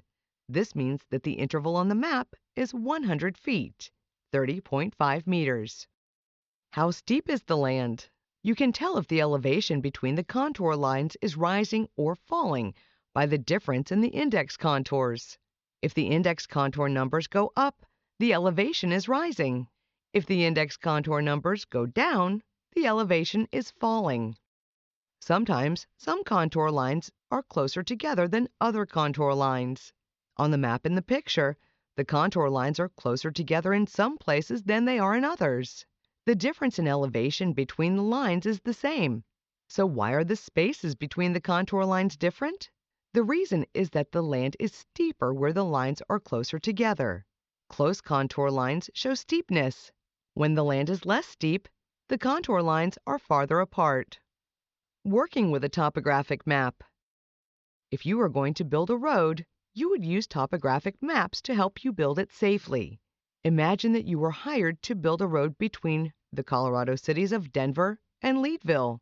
Your job would be to figure out where to build the road so that it is safe and is not too costly to build. Usually, the shortest and easiest way to plan a road is to build one that is a straight line. Look at the topographic map in the picture. Is a straight line the best way to connect Denver and Leadville? It is safest to build a road on the flattest surface possible and to keep the road as straight as possible. The red road on the top map would go straight from Denver to Leadville, but would need to go over Mount Evans. That would make the road less safe. The blue road on the bottom map, however, goes over flatter land and would be a safer road. Hiking with a topographic map. Imagine you are hiking with your family. You need to choose your campsite. Look at the map in the picture.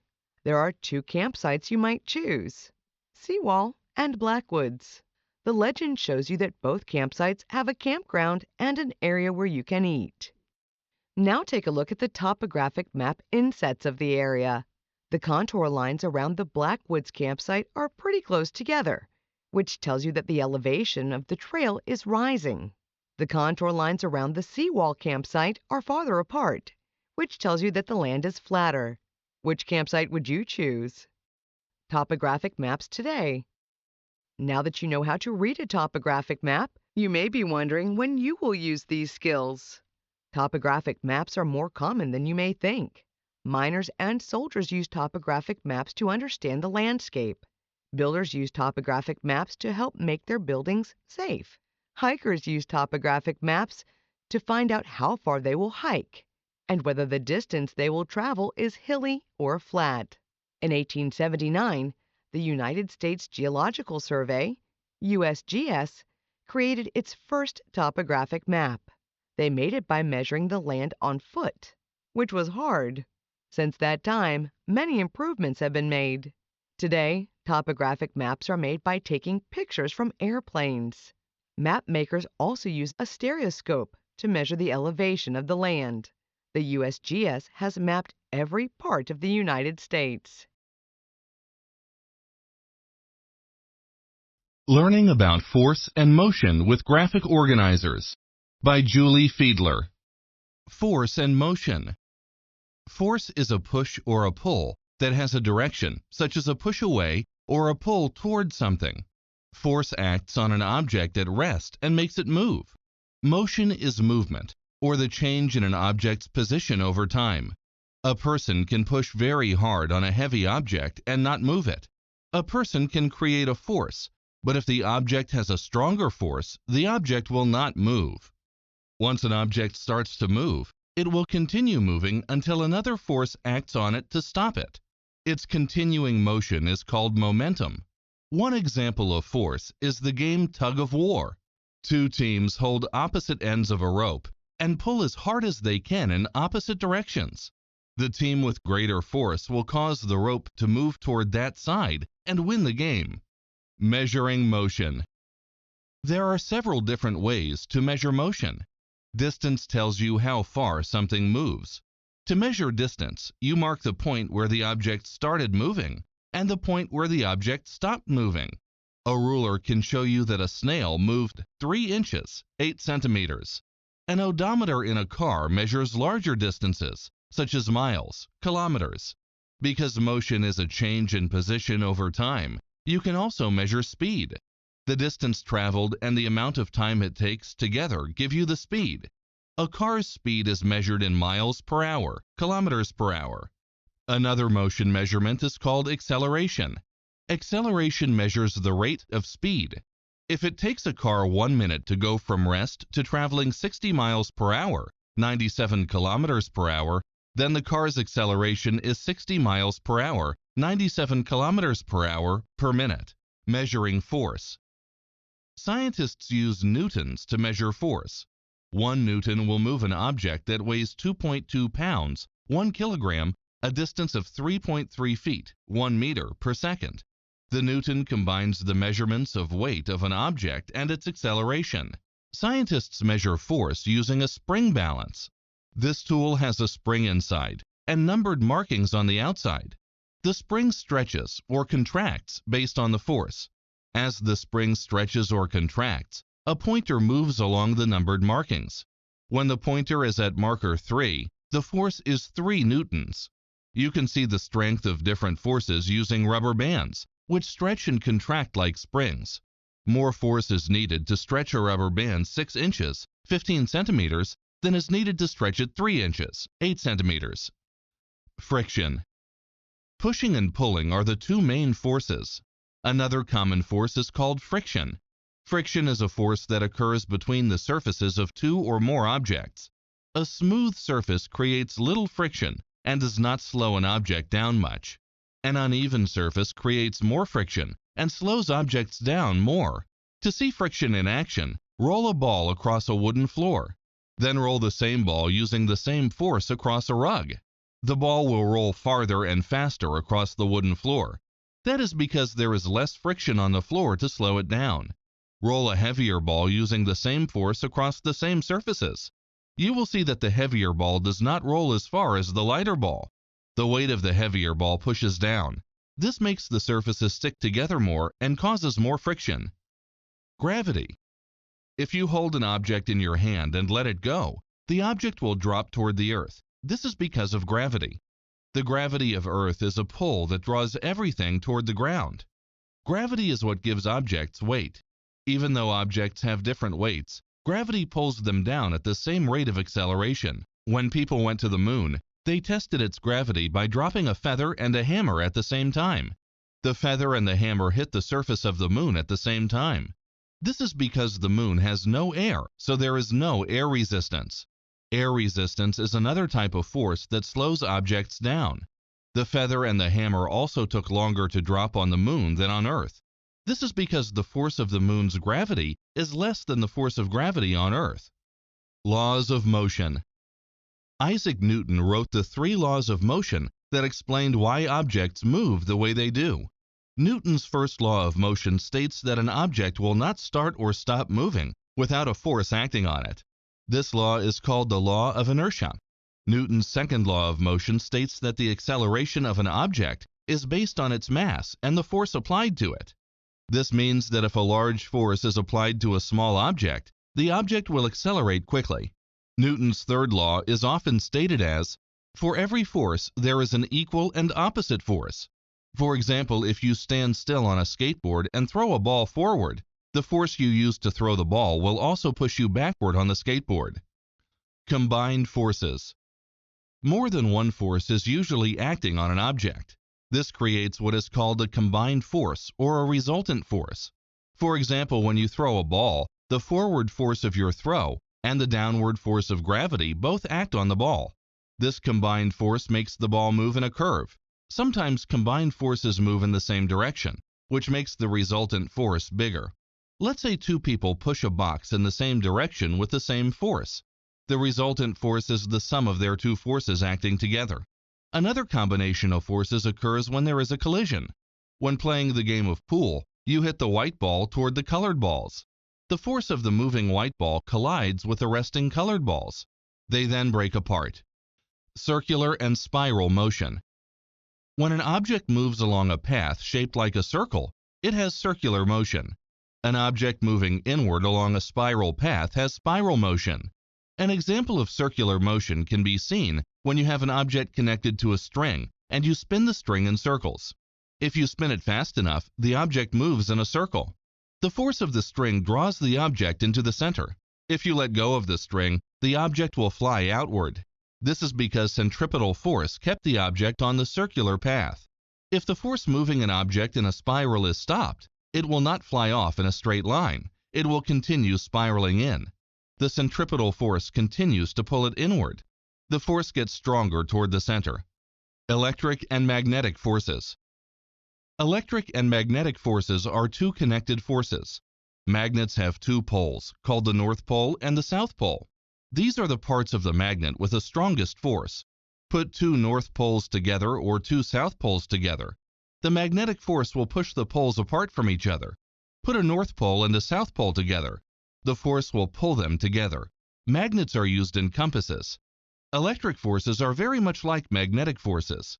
They are produced when positively and negatively charged particles interact. Put two positively or negatively charged particles together. They will push apart from each other, just as magnets do. If you put a positively and a negatively charged particle together, they will pull toward each other. Force and motion in everyday life. Can you think of ways in which you see the laws of force and motion at work every day? When you feel how heavy an object is, you know that that is the force of gravity at work. You can also see the effect of force if you think about balance. Balance happens when two forces are the same. For example, on a seesaw, one person sits at either end. If they weigh the same and do not move, the seesaw will balance in a straight line. If they apply force, the seesaw will tip back and forth. Think about how different objects require more force to move them. You can begin to understand how tools, such as levers and pulleys, help people move heavy objects. These tools make the force a person applies greater than the force of heavy objects.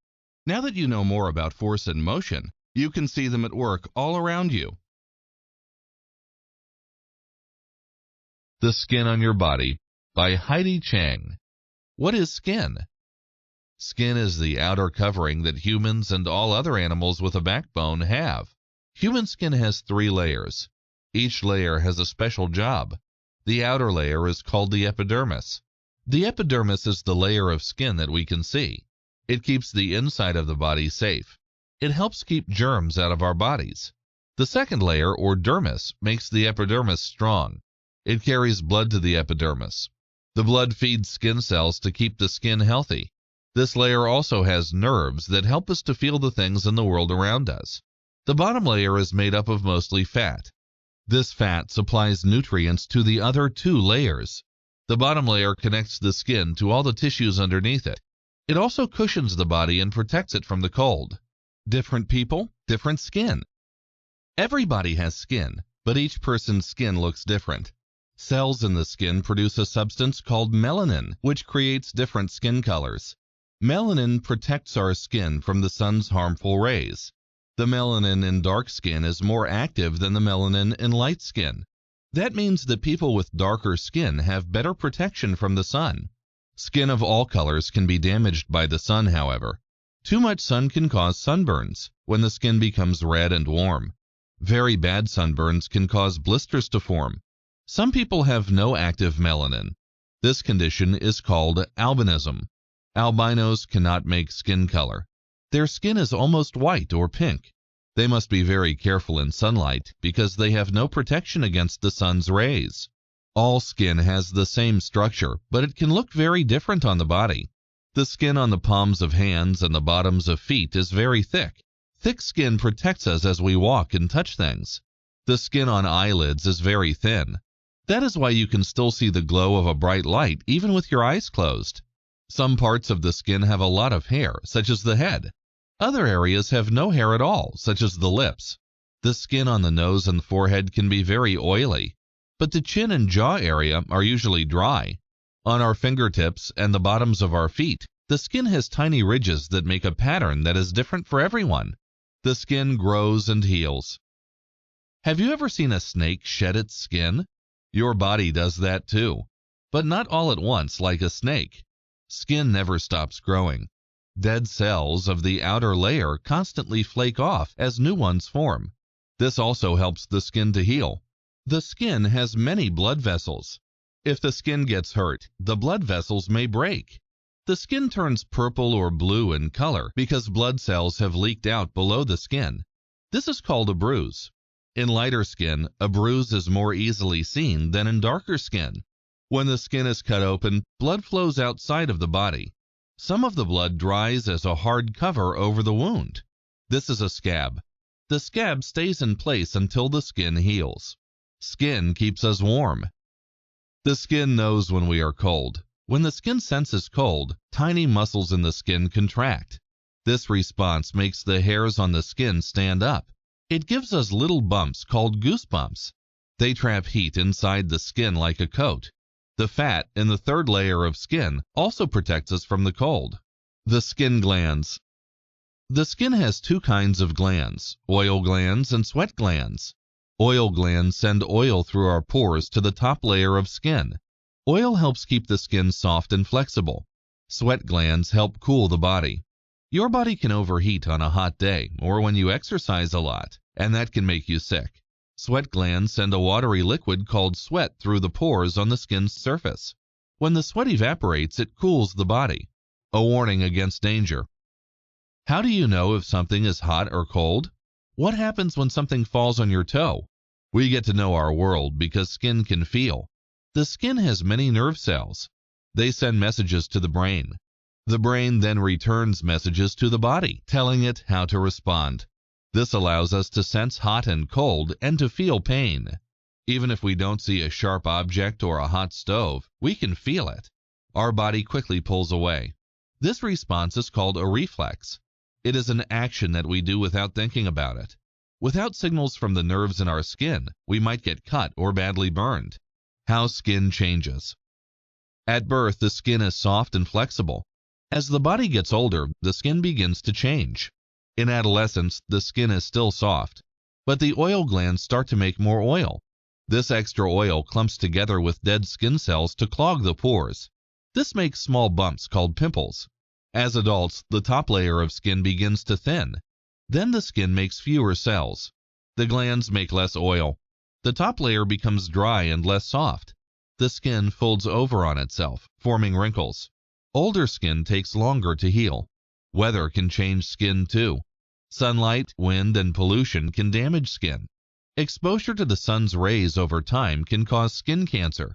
Cold weather and strong winds can cause the skin to become dry and chapped. Nails and hair. Special cells in the skin thicken to form nails and hair. Nails protect the fingers and toes. They can also help us to use or pick up small objects. They help us to scratch. Nails never stop growing. Hair has many jobs. Eyelashes and brows keep dust and dirt out of our eyes. Hair can also provide protection for our heads from the sun. As people get older, they may begin to lose the hair on their head. People have different colored hair. This is because of melanin. When hair turns white or gray, it is because the hair has stopped making melanin. Skin problems. Have you ever gotten red bumps on your skin? Those itchy red bumps are the body's way of protecting us. The body is reacting to something it thinks is dangerous. It might be an allergic reaction to something we touched. It might be a bug bite. The skin is busy trying to get rid of whatever it thinks might harm us. Once it is gone, the skin clears up. Cuts and bruises also damage our skin. Tiny paper cuts can hurt, but they do not go deep into the skin. The skin quickly makes new cells that fill the cut. Deeper cuts take longer to heal. Too much oil can cause a condition called acne. Skin burns can be caused by heat, chemicals, or too much exposure to the sun. Several types of cancer can also start in the skin. Skin and the weather. If skin is exposed to very cold weather, it can become hard, cold, and bloodless. The toes, fingers, ears, and nose may lose feeling. This reaction to severe cold is called frostbite. In the event of frostbite, it is important to get the area warm. Warm water works best. In the worst cases, frostbite may damage the skin so badly that it needs to be cut off. In very hot weather, sweat may not be enough to cool down the body. If the body gets too hot, the sweat glands can run out of moisture. Then the skin cannot cool us down. This reaction to extreme heat is called heat stroke. How to protect your skin. The skin protects our body, so we need to protect our skin. In cold weather, you should cover your skin. A coat, hat, and mittens trap the heat inside us. Shoes keep our feet from harm. On a hot day, we need different clothing. The right kind of hat, such as one with a visor or broad rim, gives the skin shade from the sun. Sunblock lotion and bug repellent keep the skin protected. Remember to drink plenty of water. The skin needs water to make sweat so we can cool down. Fun facts about skin. 1. The skin is the largest organ in the body. 2. Believe it or not, your skin weighs more than your brain. An adult's skin can weigh about 8 pounds, 3.6 kilograms. 3. Skin can show how you are feeling. When we are scared or feel shy, skin can get goosebumps or turn red. 4. What grows faster, your fingernails or toenails? Fingernails. Both grow faster in the summer than in winter. 5. It does not hurt when we cut our hair and nails. Why? They are no longer living cells. They are only alive below the skin. 6. Where on your body is the skin most thin? Your eyelids. 7. Where is the epidermis the thickest? The bottoms of the feet and the palms of the hands. 8. Scars may be a different color than the rest of your skin. They are also tough and do not produce sweat or hair. Experiments with Physical Science by Zella Williams. What is physical science? Physical science is the study of energy, non-living matter, and the workings of the natural world. From light, sound, and electricity to magnetism and gravity, physical science tells you how everything around you works. Have you wondered why the sky is blue? Have you wondered what makes a ball fall to the ground when you drop it? Scientists do experiments to find out the answers to their questions. You can do some physical science experiments too. Sound on the move. Did you know that sound moves? That is how it makes it from your mouth to your friend's ears. Sound does not move in a straight line, though. It moves in waves, like the ones you see ocean water make at the beach. Sound waves travel through the air in all directions. Follow these steps to get an idea of how sound waves work. Let's do it. 1. Fill a bathtub, kitchen sink, or a dishpan with water. 2. Add a few drops of food coloring. 3. Drop a small stone into the water. What do you see? Ring-shaped waves travel out in all directions. 4. Try dropping 2 stones in the water at the same time, but in different places. 2 stones make 2 sets of waves that pass through each other. Sound waves move in the same way. That's why you can hear several different kinds of sound at one time. Sound you can see. Sound is a kind of energy. As the energy reaches your ear, it causes your eardrum to vibrate. To vibrate means to move back and forth quickly. Your eardrum is a thin, tight membrane. In this experiment, you will see how different sounds cause a thin membrane, like your eardrum, to move in different ways. Let's do it. 1. Ask an adult to help you remove both ends of a coffee can with a can opener. The ends will be sharp, so handle them carefully. 2. Cut off the neck of a balloon with scissors. Pull the balloon over one end of the coffee can. Make sure that it is pulled tightly over the end of the can. Keep the balloon in place with a rubber band. 3. Glue a mirror to the balloon. After the glue has dried, lay the can on its side on a table in a darkened room. 4. Lay a flashlight on the table so that it shines on the mirror at about a 45-degree angle. Move the can and the flashlight as needed so that the light coming from the mirror shines on a white wall. 5.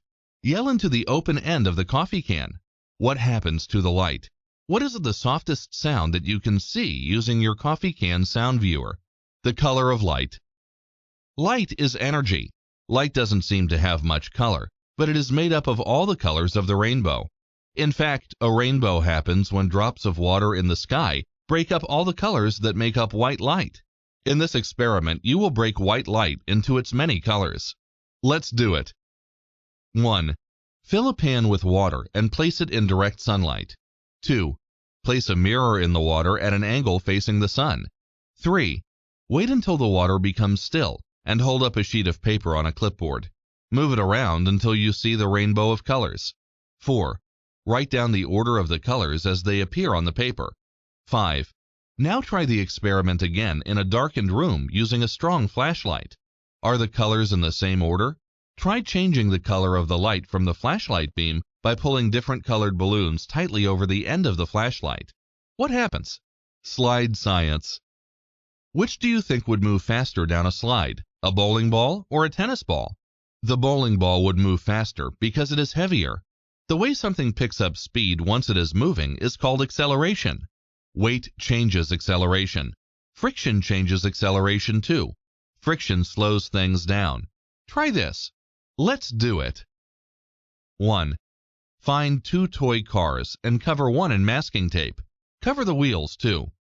2. Hold the 2 cars at the top of the slide and let them go at the same time. 3. What happened?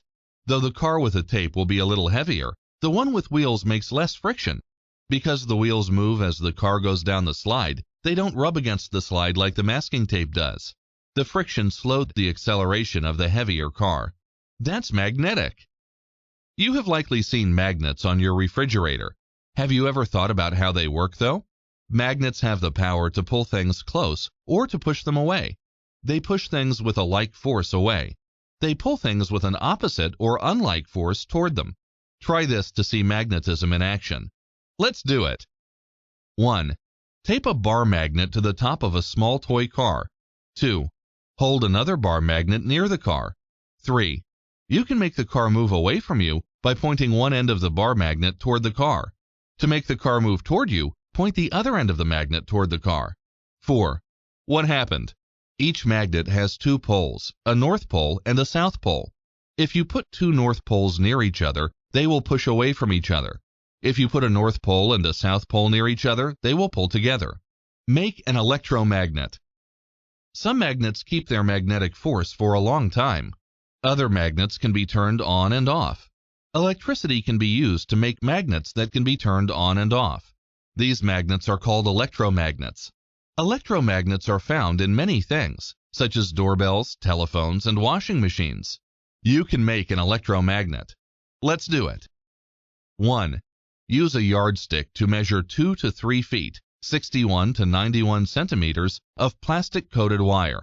2. Have an adult help you cut away about half an inch, 1.3 centimeters, of plastic at each end to get at the wire. 3. Tightly wind the wire around a long iron nail. The more times you wind the wire around the nail, the stronger your electromagnet will be. 4. Fix the ends of the wire to a battery. See how many things you can pick up by using your electromagnet. What kinds of things can your magnet pick up? Gravity games. Gravity works a little bit like a magnet. When you jump into the air, you don't keep going up forever. You quickly get pulled back to Earth. This is because of gravity's pull. You can see the force of gravity in action during many games that you play. Try this. Let's do it. 1. Watch two friends toss a ball back and forth to each other. Watch the path of the ball in the air carefully. 2. Ask your friends to try throwing the ball in different ways. Have them throw it high, low, fast, or slow. 3. What happens? No matter how your friends throw the ball, the path of the ball is the same while it is in the air. The ball goes up when it's thrown, and then it comes back down. That's the force of gravity. 4. Next, hold two balls, one in each hand. At the same time, toss one ball forward and let the other drop. Which ball do you think will hit the ground first? Are you surprised? The balls hit at the same time. The force of gravity acts the same on falling objects, whether they are moving forward or straight down. Gravity works. Gravity can be put to work in many ways. Gravity pulls water over a mountain edge to make a waterfall. This waterfall can be used to turn a water wheel in a power station to make electricity. We use electricity to give us light and for many other things. Let's make a water wheel and put gravity to work. Let's do it. 1. Have an adult cut off the bottom of a plastic soda or juice bottle. Then ask the adult to poke holes in opposite sides of the bottle with a large nail. 2. Next, make the paddles for your water wheel. Cut a sheet of hard plastic into 4 pieces that are half an inch wide by 2.5 inches long, 1.3 by 6.4 centimeters. Make 4 thin, evenly spaced cuts on the sides of a cork. Slide the plastic pieces into the cuts you have made. 3. Push a toothpick into one end of the cork. Place the cork into the bottle so that the toothpick fits through one hole.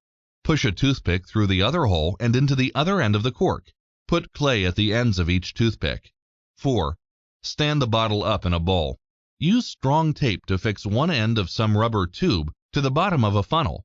Tape the other end of the tube to the mouth of the bottle. 5. Holding the funnel high, dump colored water into the funnel and the tube. Watch gravity power your water wheel. Fun with physical science. You have now done a group of physical science experiments. Isn't physical science fun? When you see a rainbow or play catch with your friends, you can share what you know about light or gravity. Can you think of other ways to use what you have learned in these experiments? Keep asking questions and think of ways to find out the answers. You can be a physical scientist each and every day. What is Weather? By Lois Spilsbury. The World of Weather. Before you get dressed in the morning, do you see what the weather is going to be like? Weather is a state of the atmosphere at any given time and place. It has a huge effect on our lives. Heavy rain can spoil your plans for a day out. Cold weather can kill a farmer's plants. A sunny day can make people feel more cheerful. There are many different types of weather. The weather can be hot, cold, or somewhere in between. It can also be dry, humid, or wet, sunny, partly cloudy, or gray. Weather affects our lives in many ways, but what causes different types of weather? The sun.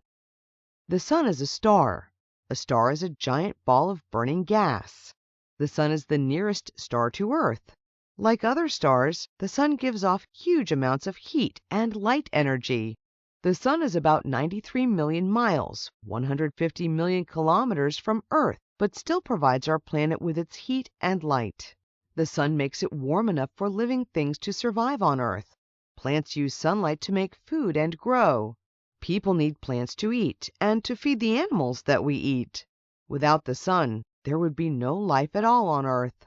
The atmosphere. The atmosphere is the blanket of gases that surrounds Earth.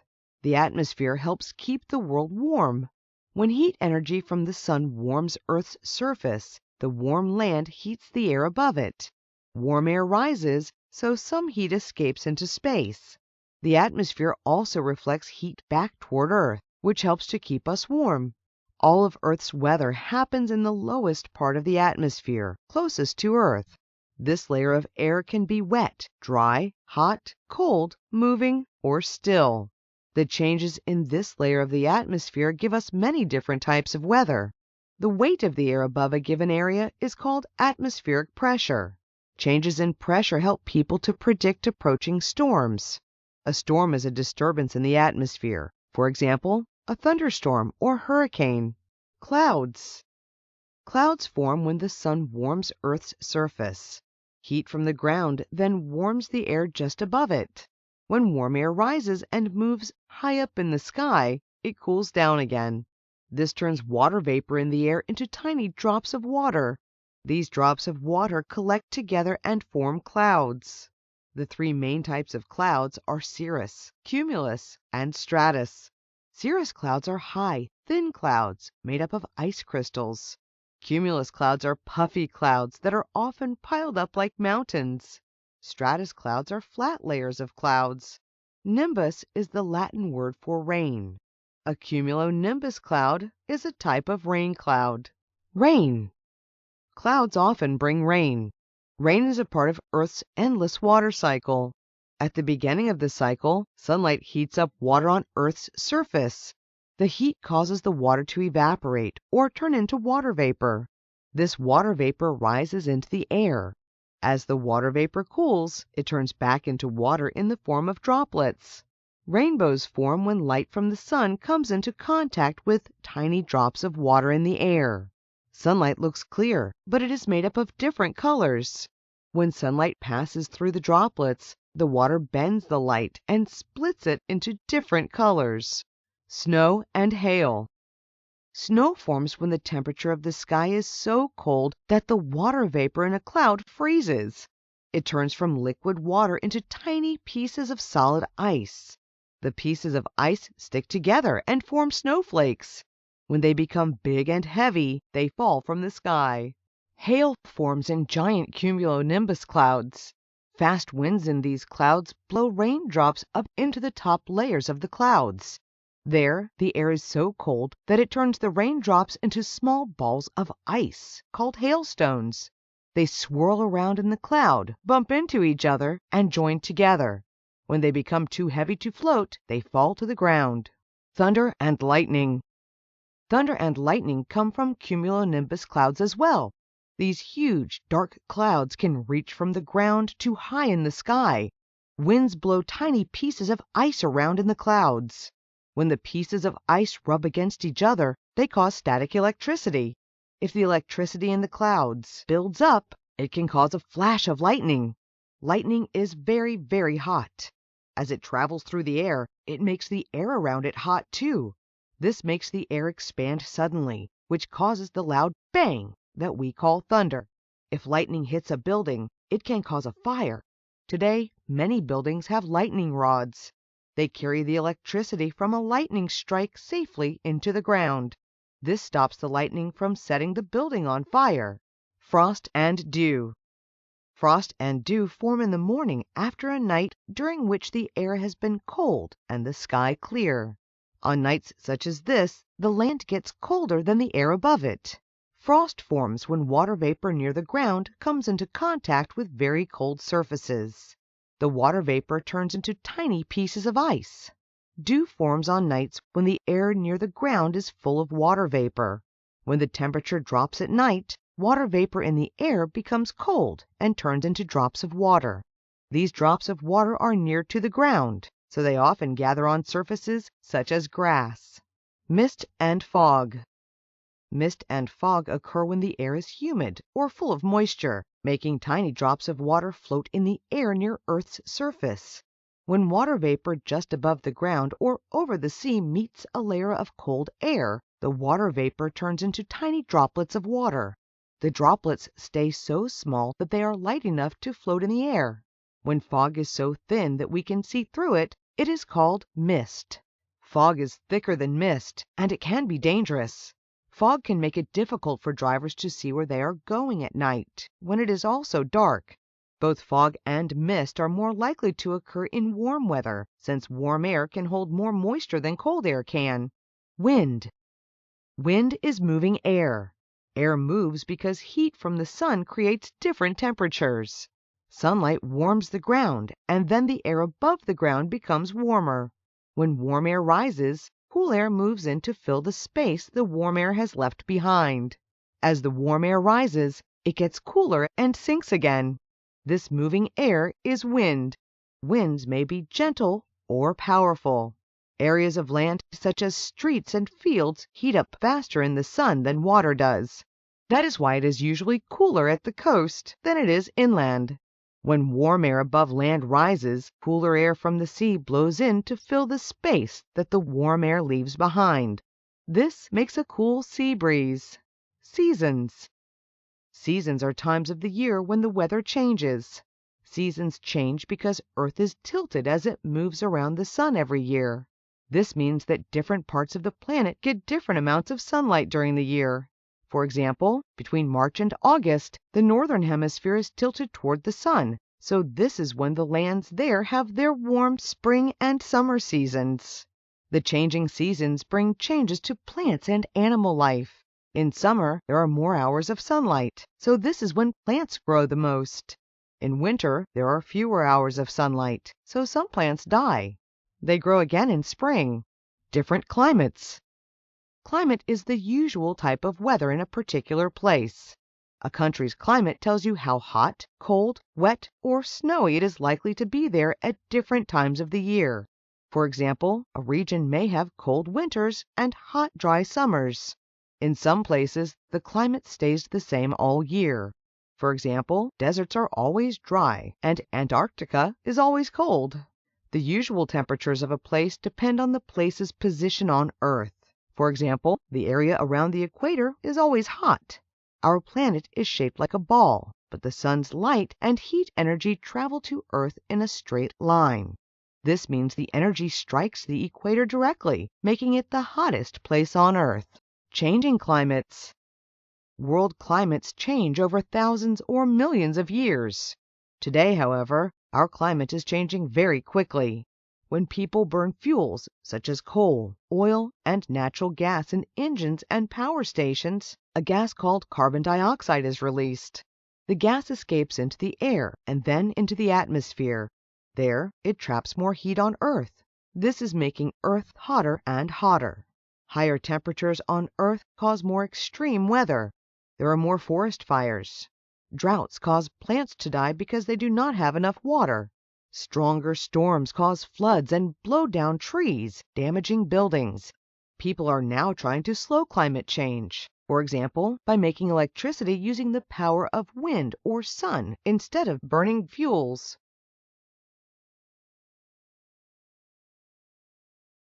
What is the atmosphere? By Joe Greek. Earth's protective shell. Many planets, including Earth, have a protective layer of gases called an atmosphere. Earth's atmosphere helps keep the planet warm enough for living things to survive. It also protects life on the planet from meteoroids and from certain harmful rays from the sun and other stars. The atmosphere makes life on Earth possible. Not only does it keep us warm, but it holds the oxygen that animals use to breathe. Other gases in the atmosphere help plants survive as well. Layers of the atmosphere. Scientists divide the atmosphere into 5 layers. The layer closest to Earth is the troposphere. It extends up to 11 miles, 18 kilometers at its highest point above Earth's surface. The second layer is the stratosphere, which extends to about 30 miles, 50 kilometers above the surface. The stratosphere contains the ozone layer. The ozone layer blocks some of the harmful rays that come from the sun. These rays can cause skin cancer, eye diseases, and other health problems in people and other animals. The third layer is the mesosphere. It extends up to about 50 miles, 80 kilometers above Earth's surface. The fourth layer, the thermosphere, ranges from about 50 to 300 miles, 80 to 480 kilometers above Earth. The fifth and highest layer is the exosphere. This layer ends where Earth's gravity is too weak to prevent particles of gas from drifting into space. A mix of gases. Earth's atmosphere consists of several gases, as well as small liquid and solid particles. The gases include nitrogen, oxygen, argon, carbon dioxide, helium, and water vapor. The atmosphere is about 3/4 nitrogen and 1/5 oxygen. Gravity pulls the heavier elements, such as nitrogen and oxygen, closer to Earth's surface. Lighter elements, including helium and hydrogen, are more common higher in the atmosphere. In the lower regions of the atmosphere, weather patterns and wind evenly mix the gases. In the higher regions, elements are less mixed. How the atmosphere formed. Scientists are not certain how Earth's atmosphere formed. However, they believe it was the result of gases released from inside the planet and from tiny organisms or living things. More than 4 billion years ago, people would have been unable to live on Earth. The early atmosphere lacked the amount of oxygen that people need to survive. At that time, the only organisms on Earth were anaerobic. This means they could survive without oxygen. In time, some organisms developed photosynthesis. Photosynthesis is a process that allows organisms, such as plants, to produce their own food. Through photosynthesis, organisms take in energy from sunlight. They use this light energy to change water and a gas called carbon dioxide into oxygen and nutrients called sugars. The oxygen is released into the air. As a result, oxygen built up in the atmosphere over time. Understanding weather. Weather is the daily state of the atmosphere. Earth's weather occurs mainly within the troposphere. Weather is important because it affects people's comfort, food supply, and safety. There are 5 features in the atmosphere that combine to create weather. The first is temperature, or how hot or cold it is outside. Wind, the movement of air across Earth's surface, is the second feature. The third feature, humidity, is the amount of moisture in the air. Precipitation, such as rain, snow, and sleet, is the fourth feature. The last feature, atmospheric pressure, is the weight of the air. Scientists who study weather are called meteorologists. They pay attention to the features in order to predict what the weather will be like in a few hours or a few days. Thunderstorms, for example, can be expected when changes in atmospheric pressure occur. Atmospheric pressure. The weight of the air is known as atmospheric pressure. It is also called barometric pressure. The gases in the air are made of particles called molecules. The molecules are pulled toward Earth by gravity. The pressure is therefore greatest at sea level. There, the gas particles are pressed together by the weight of the air above them. Air becomes lighter farther away from Earth's surface. This is because the air molecules are always moving. Those farthest away from the surface have more room to move. They can spread out more, so there is less pressure on them. The formation of clouds. Water in oceans, lakes, rivers, streams, and ponds on Earth evaporates or turns into a gas when it is heated. That gas is called water vapor. It rises into the air. The amount of water vapor that air can hold depends on the air's temperature. The cooler the air, the less water it can hold. As air cools, some of the water vapor condenses or turns back into a liquid. It forms visible water droplets. When the droplets come together, they form clouds. Once formed, clouds remain until the air warms or until the droplets become so large and heavy that they fall to the ground as precipitation. Meteorologists identify clouds mainly by appearance. The three main types of clouds are cirrus, cumulus, and stratus. Cirrus are high, thin clouds made of ice crystals. Cumulus are puffy clouds that often look like mountains. Stratus clouds are layered. Why the sky is blue. The sun's rays that stream down to Earth appear as white light. White light is made up of all the colors of the spectrum, and each color has a different wavelength. For instance, red has a longer wavelength than blue has. As the sun's rays pass through the atmosphere, they are reflected and bent by air molecules and dust particles. The short blue light waves get absorbed by particles in the atmosphere. The blue light gets scattered or bounced from particle to particle in a process called diffusion. This causes the sky to appear blue.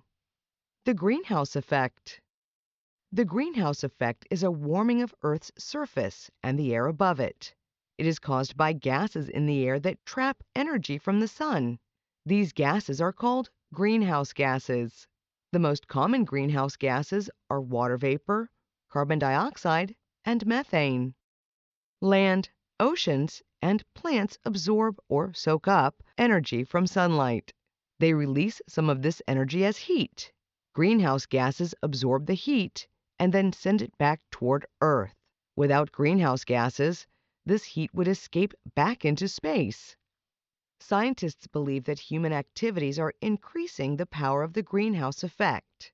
When people drive a car or operate a factory, they burn coal, oil, and other fossil fuels.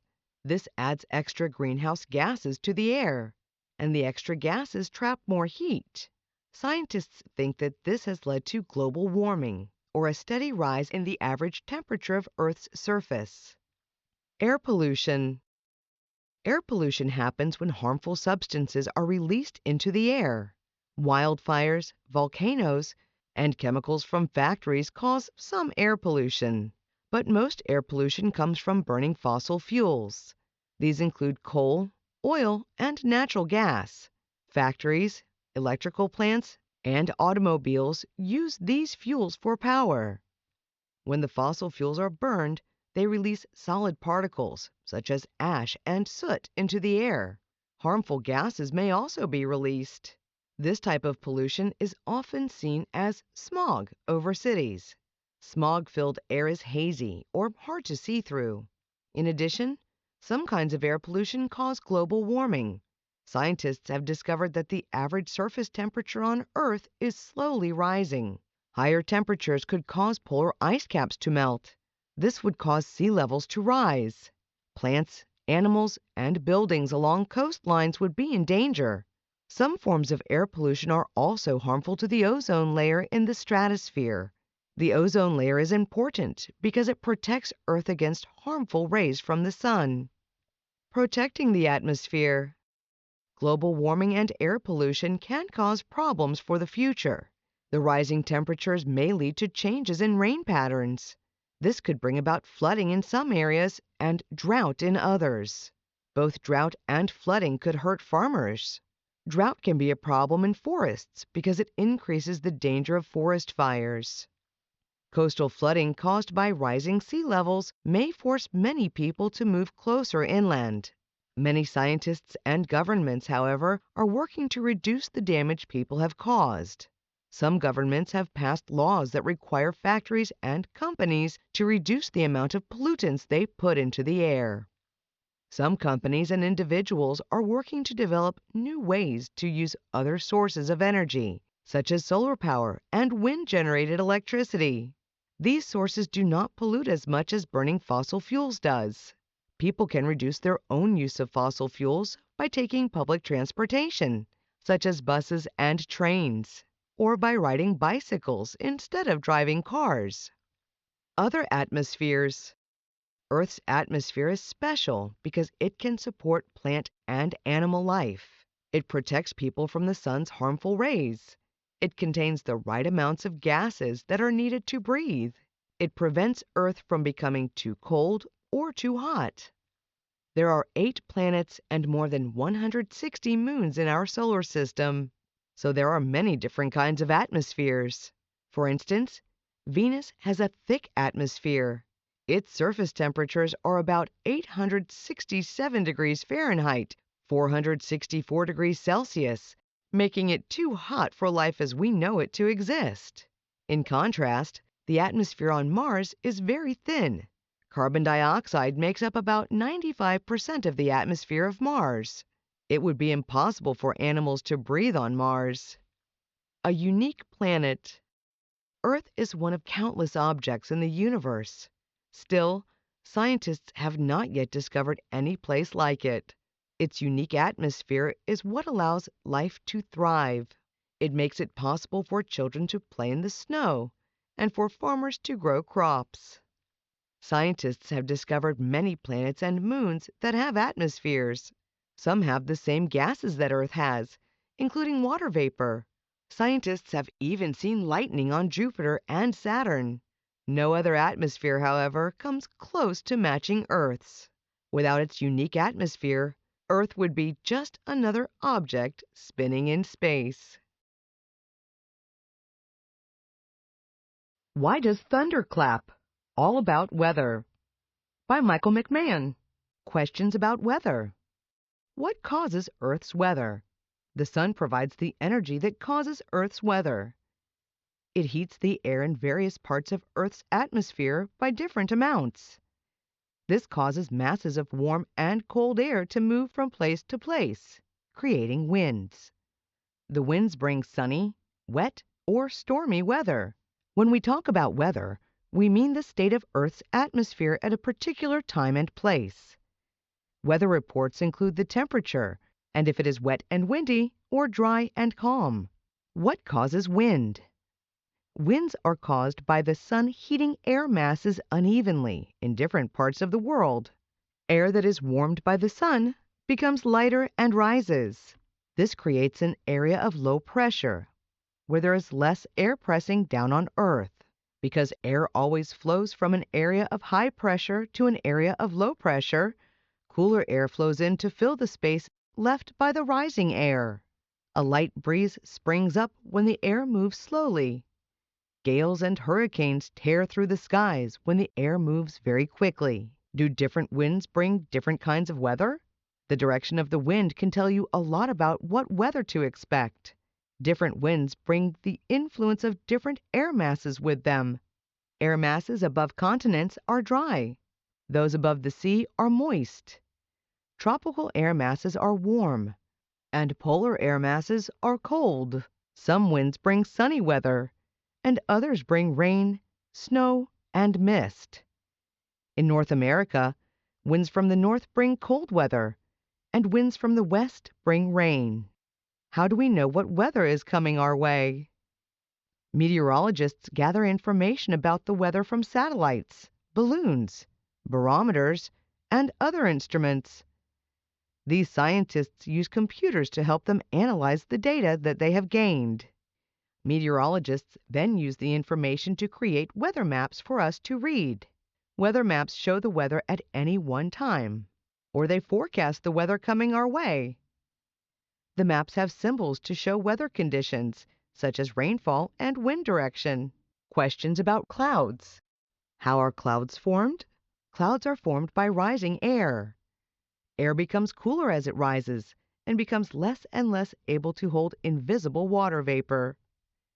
There comes a point, called dew point, at which the air becomes so cold that the water vapor condenses to form tiny droplets of water. Sometimes even ice crystals form. Why are some clouds so dark? The clouds that contain the most water are the darkest. The water in these dense clouds blocks the sun from view. Dark gray clouds are the ones that are most likely to bring rain. Why are clouds different shapes? The shape of clouds depends upon the way they form. It also depends upon the balance of water droplets and ice crystals in them. Sometimes air rises rapidly over a small area to form small, puffy clouds, called cumulus, which rarely last for more than a few hours. At other times, air can rise slowly over a wide area to form vast, shapeless clouds, called stratus, which cover the entire sky and last for days. Questions about thunder and lightning. Why does thunder clap? Thunder occurs when lightning races through the air. A flash of lightning heats the air along its path so dramatically that it expands at supersonic speed. This expansion causes a deafening clap of thunder. Why does lightning strike? When cloud particles become electrically charged by bumping into each other, positively charged particles collect at the top of the cloud, while negatively charged particles stay at the bottom. Once a big difference in charge builds up, sheet lightning flashes between the two to cancel it out. Often lightning does not discharge between the clouds, but toward the positively charged ground. This creates dramatic forks of lightning. What is a tornado? Tornadoes start deep within vast thunderclouds, where a column of rising warm air is set spinning by high winds roaring through the top of the cloud. As this spinning vortex becomes stronger, it comes down through the cloud base, whirling violently and sucking up everything in its path. Tornadoes, which often occur in the Midwest, can cause an enormous amount of damage to crops, buildings, and other structures. It's a fact. The deadliest tornado. The deadliest single tornado in U.S. history was the tri-state tornado of March 18, 1925, which killed 695 people. It was on the ground continuously for 219 miles, 352 kilometers, as it raced across southeastern Missouri, southern Illinois, and southwestern Indiana in about 3.5 hours. The hottest day. The highest temperature ever recorded in the United States was reached on July 5, 1913, when the mercury soared to 134 degrees Fahrenheit, 57 degrees Celsius in Death Valley, California, the coldest temperature. The coldest temperature in North America was recorded on February 3, 1947, in Snag, Canada, when it dipped to minus 81.4 degrees Fahrenheit, minus 63 degrees Celsius. Snag's climate is like that of Siberia, one of the coldest places on Earth. Ice storm. In December 2007, a devastating ice storm swept across the central United States. At least 15 people were killed, and 1 inch, 2.5 centimeters thick ice coated parts of Oklahoma and Missouri. More than 600,000 homes and businesses were left without electricity after icy winds brought down power lines and trees. A world record wave. On September 11, 1995, the QE2 ocean liner was struck by a 98-foot, 30-meter wave during Hurricane Louise off the coast of Newfoundland, Canada. The wave is the largest wave ever measured. That's rain.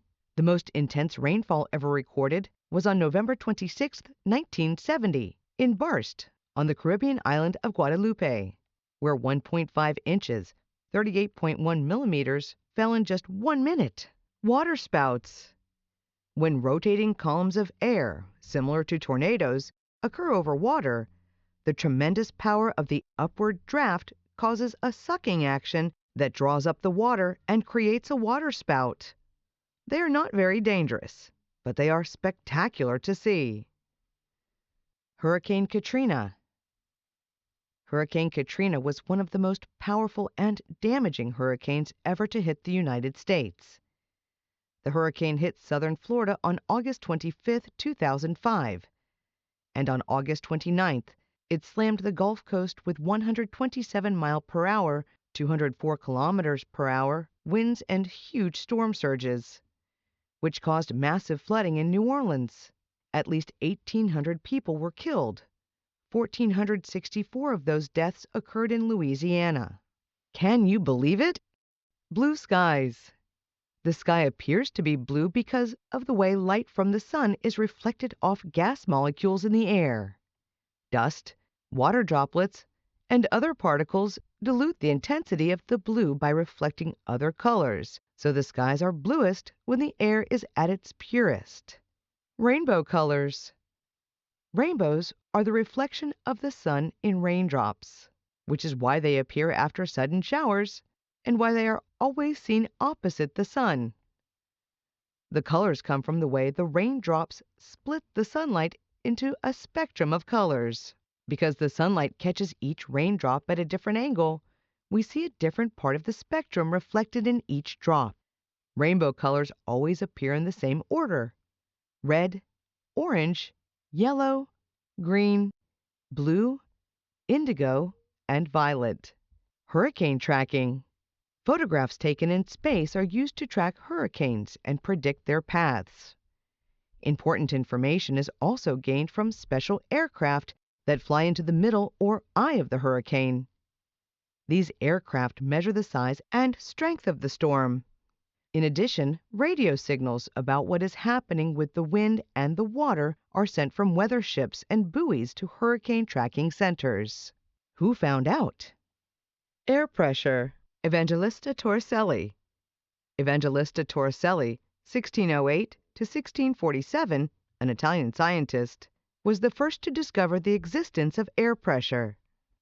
To find out why water could never be pumped up more than 33 feet, 10 meters, Torricelli filled a 3-foot, 1-meter glass tube with the heaviest liquid, mercury. He then turned it upside down and held the open end under the surface of a bowl of mercury. The mercury in the tube dropped to about 30 inches, 76 centimeters, leaving a vacuum in the top of the tube. Torricelli concluded that it was the pressure of the atmosphere on the surface of the mercury in the bowl that prevented the mercury in the tube from falling any farther. Wind strength. Sir Francis Buford. The first system for comparing wind strength was the Buford scale, which was devised by the English Admiral Sir Francis Buford, 1774 to 1857, in 1806. Buford realized that a simple way to judge wind strengths was to compare the way sailing ships must be rigged in different winds.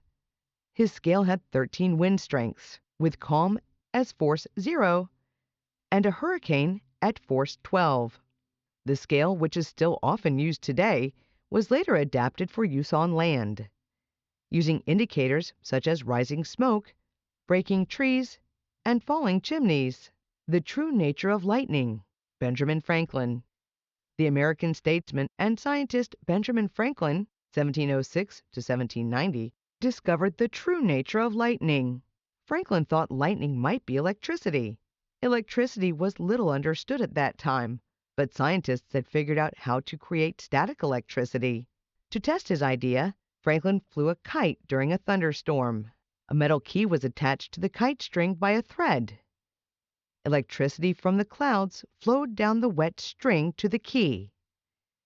When Franklin put his hand near the key, he felt a mild electric shock and saw sparks like those created by static electricity generators. He had proved his point, but he was lucky to be alive. Weather forecasting. Louis Richardson.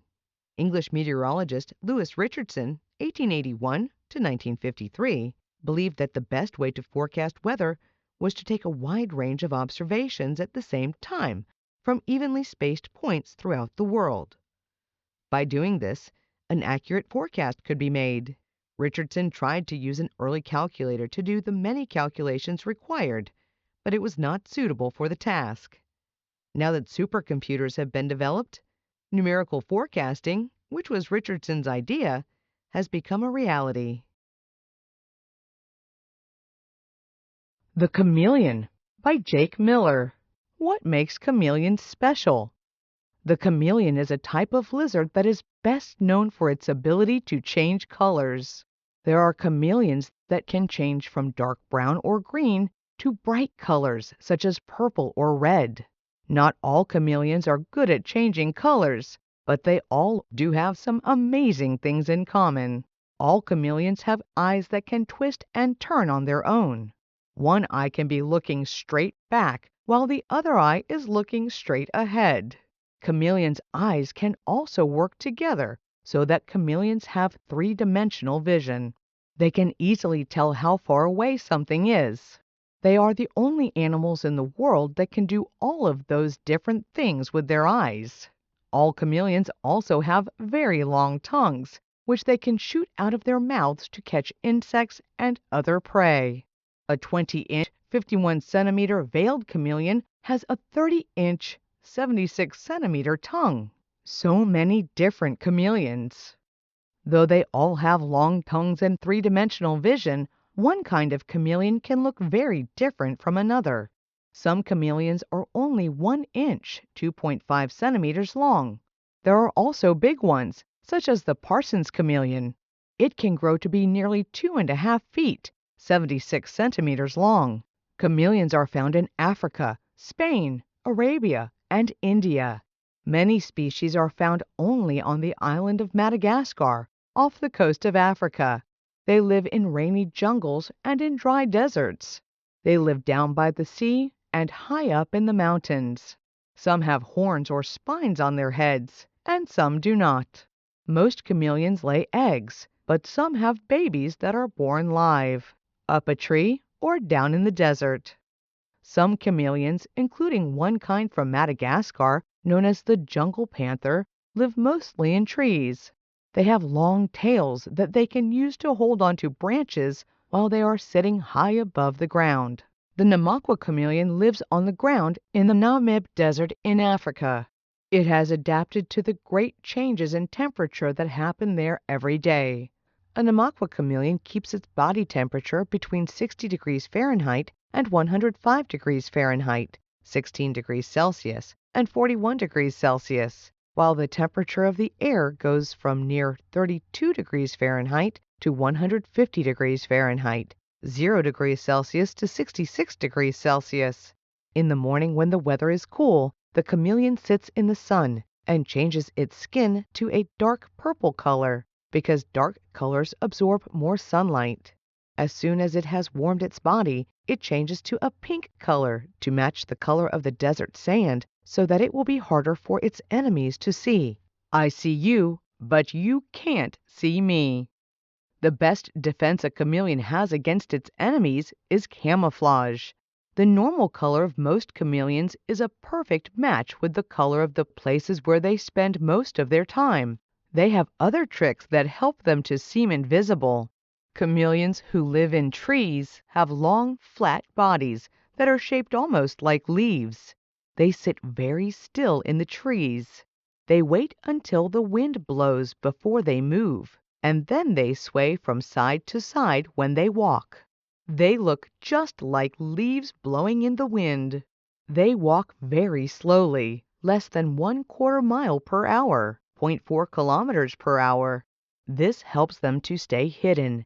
It also helps that they can move their eyes without moving their bodies or their heads. They can look around for prey or for predators who might want to eat them without attracting attention. Why and how chameleons change color. Many people think that chameleons change color to match the background against which they are standing. That's not exactly true. A chameleon's normal color is a good match for the place where it spends most of its time. The colors a chameleon can turn are usually very bright and not a good match for anything around it. The top layer of a chameleon's skin is see-through. Under the top layer are special cells that contain different colors. There are red, yellow, blue, and brown cells. When a chameleon changes color, it squeezes some of the cells and makes them smaller. This lets other cells get bigger. For example, if the yellow and blue cells are big and the other cells are small, the chameleon will look green. If the chameleon squeezes out the yellow cells and makes the red ones bigger, it will look purple. Chameleon social life. Male chameleons like to live away from other males. If a male chameleon sees another male of its own species, it will challenge him to a fight. Before they fight, they have to make sure they are members of the same species. Many chameleon species that live near one another look a lot alike. Chameleons can recognize one another by the way their heads look. When a male chameleon recognizes another male of his species, the two will usually fight. First, they turn bright colors. Chameleons are very slow-moving, so these fights are usually not very dangerous for them. However, in some species, such as the jungle panther, the winner may kill the loser. Fighting chameleons push each other around to see who is the strongest, and they may bite each other. When the loser is ready to quit, he usually turns back to his normal, dull color to show that he gives up. Baby chameleons. Chameleons have different ways of having babies. Most chameleons lay eggs. The female Parsons chameleon digs a deep nest in moist soil. She lays between 30 and 60 eggs in the bottom of the nest. The eggs are soft, like leather. The eggs take in water from the soil. Once the babies hatch, they have to dig their way out of the nest. A Jackson's three-horned chameleon doesn't dig a nest. She carries between 5 and 50 eggs inside her body. The babies develop inside the eggs. When the babies are ready to be born, she lays the eggs on a tree branch. The baby chameleons hatch right away. A surprising tongue. Chameleons are expert hunters. Chameleons use their tongues to catch insects and other animals.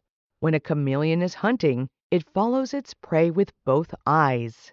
When it is aiming its tongue, a chameleon looks a little cross-eyed. It is making sure it gets the distance right. It can stick its long tongue out fast enough to catch a fly in mid-air. The end of a chameleon's tongue is covered in a rough pad that feels like sandpaper and with sticky saliva. The pad and the saliva work together to grab whatever the tongue hits. For a long time, scientists were confused about how chameleons' tongues worked. Some thought chameleons inflated their tongues with air, like giant balloons.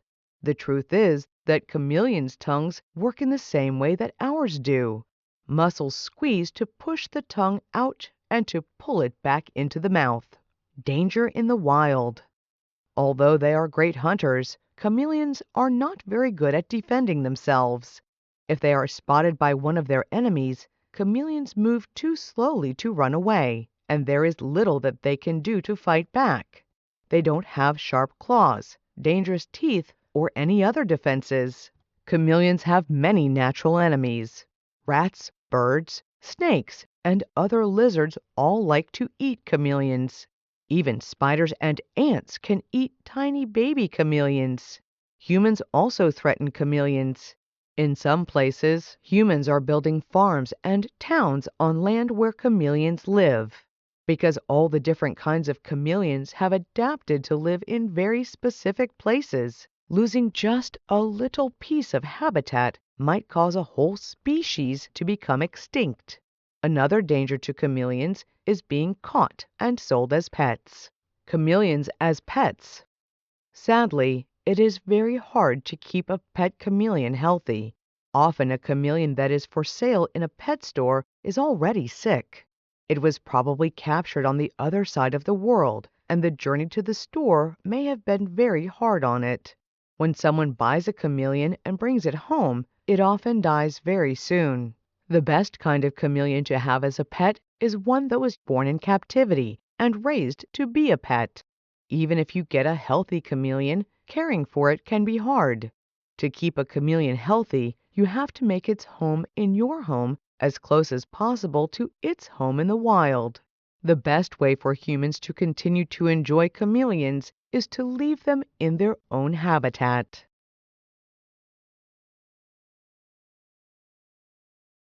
Let's go canoeing and kayaking by Suzanne Slade. Canoeing and kayaking. Canoeing is a great way to enjoy the beauty of nature while getting some exercise. You can paddle down a winding river or glide across a glassy lake. Canoeing is a sport you can do by yourself or with some friends. A person of any age or size can canoe. If you get tired while paddling, you can jump into the water and go for a swim. In a canoe, you can travel to interesting places. You can learn about animals in the water and discover new kinds of fish. On nearby land, you might see raccoons, blue jays, deer, and woodpeckers. You can feed the ducks or geese that swim by. There is a lot to see and do when you go canoeing. Where to go boating? It's a good idea to make a plan before your canoe trip. Nearby lakes, rivers, and ponds are excellent places to go canoeing.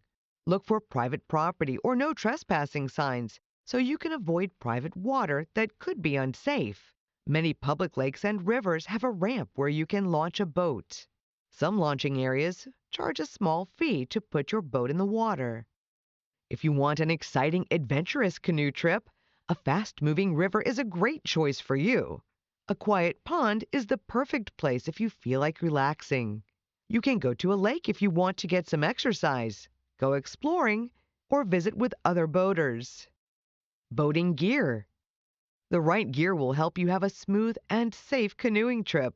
The most important thing you will need is a life jacket. Every person in the boat should wear a properly fitting life jacket. You should also bring a hat and sunscreen.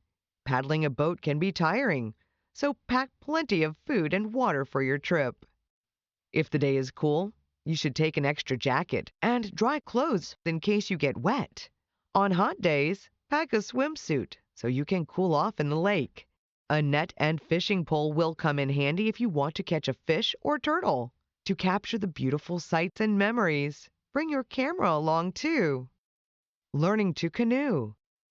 Most canoes have 2 seats and can hold from 1 to 4 people. One person sits at the stern of the boat. A second person can sit in the canoe's bow. The people in the bow and stern do the paddling. Passengers sit on the floor in the middle of the canoe. Canoes tip over easily. When getting in or out of a canoe, move slowly and keep your weight in the center of the boat. Canoe paddles are made of wood, plastic, or other materials. It's important to choose the right size paddle. When standing beside your paddle, the handle should be between your eyes and mouth. To hold your paddle, grab the shaft with one hand and grip the top with the other.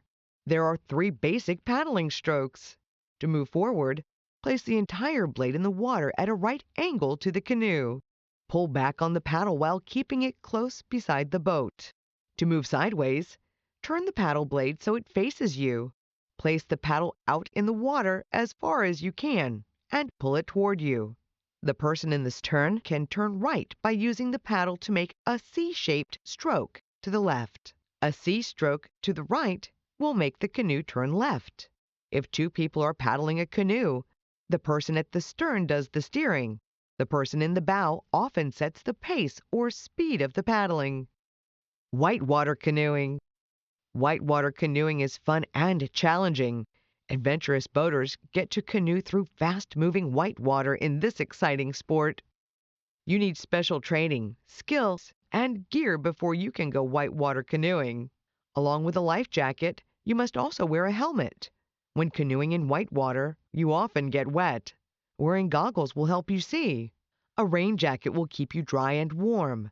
You should also know how to read a river or be able to spot signs of danger in the water ahead.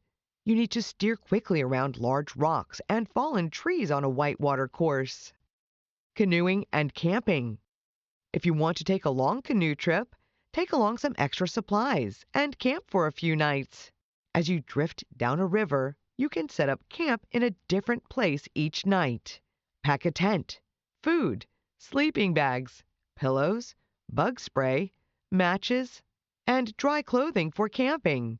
When you find your camping spot, tie up your canoe securely with a rope or pull it up on the shore. Choose a flat, dry location to pitch your tent. Before setting up your tent, clear the area of rocks and sticks. If you want to start a campfire, find a safe place far from trees or dry plants. A meal cooked over a fire will taste great after a day of canoeing. Early canoes. People have been making canoes for thousands of years. The first canoes were used for travel. Early Native Americans made two types of canoes. They used trees to create solid, one-piece canoes called dugout canoes. They formed the sitting area by carving a large hole in the center of a log. Then they shaped and smoothed the canoe's outside. The second type of Native American canoe has a frame made of strong pieces of wood. Native Americans in the North stretched the skins of large animals, such as moose and caribou, over the wood frame. Canoes built in the East were often covered with bark from birch or elm trees. Native Americans living in the Arctic used walrus skins on their canoes. Kayaking. Kayaks and open canoes have many similarities, but they also have several differences. A kayak has a covered top, called a deck. Kayaks have one or two holes, called cockpits, in the deck. The passenger sits in the cockpit. Some kayakers wear a cover called a spray deck to keep dry. A spray deck fits around the kayaker's waist and fastens to the kayak. A kayak paddle has a blade on each end. You hold the paddle with your hands slightly more than shoulder width apart. To begin paddling, extend your arms and hold the paddle in front of you. Then dip one blade in the water near your feet. Pull the blade back, turn your body, and place the other blade in the water. The first kayaks. Thousands of years ago, the Yupik and Inuit peoples created the first kayaks. The Yupiks and Inuits are native peoples of the Arctic. They are often called Eskimos. They used kayaks to travel and to hunt for food. Eskimos built kayaks from animal bones, driftwood, and seal skins. They built a sturdy frame from wood and bones. Then they stretched sealskin over it. They sewed the skins together using string made from seal sinews. To make the kayaks float better, they put air-filled animal bladders under the sealskin. Sea kayaking. People use sea kayaks on ocean waters. A sea kayak is not as deep as a regular kayak. It has a shallow body, which allows it to move in close to shore. This long, sleek boat travels quietly through the water. You can use a sea kayak to get near birds and animals in the ocean.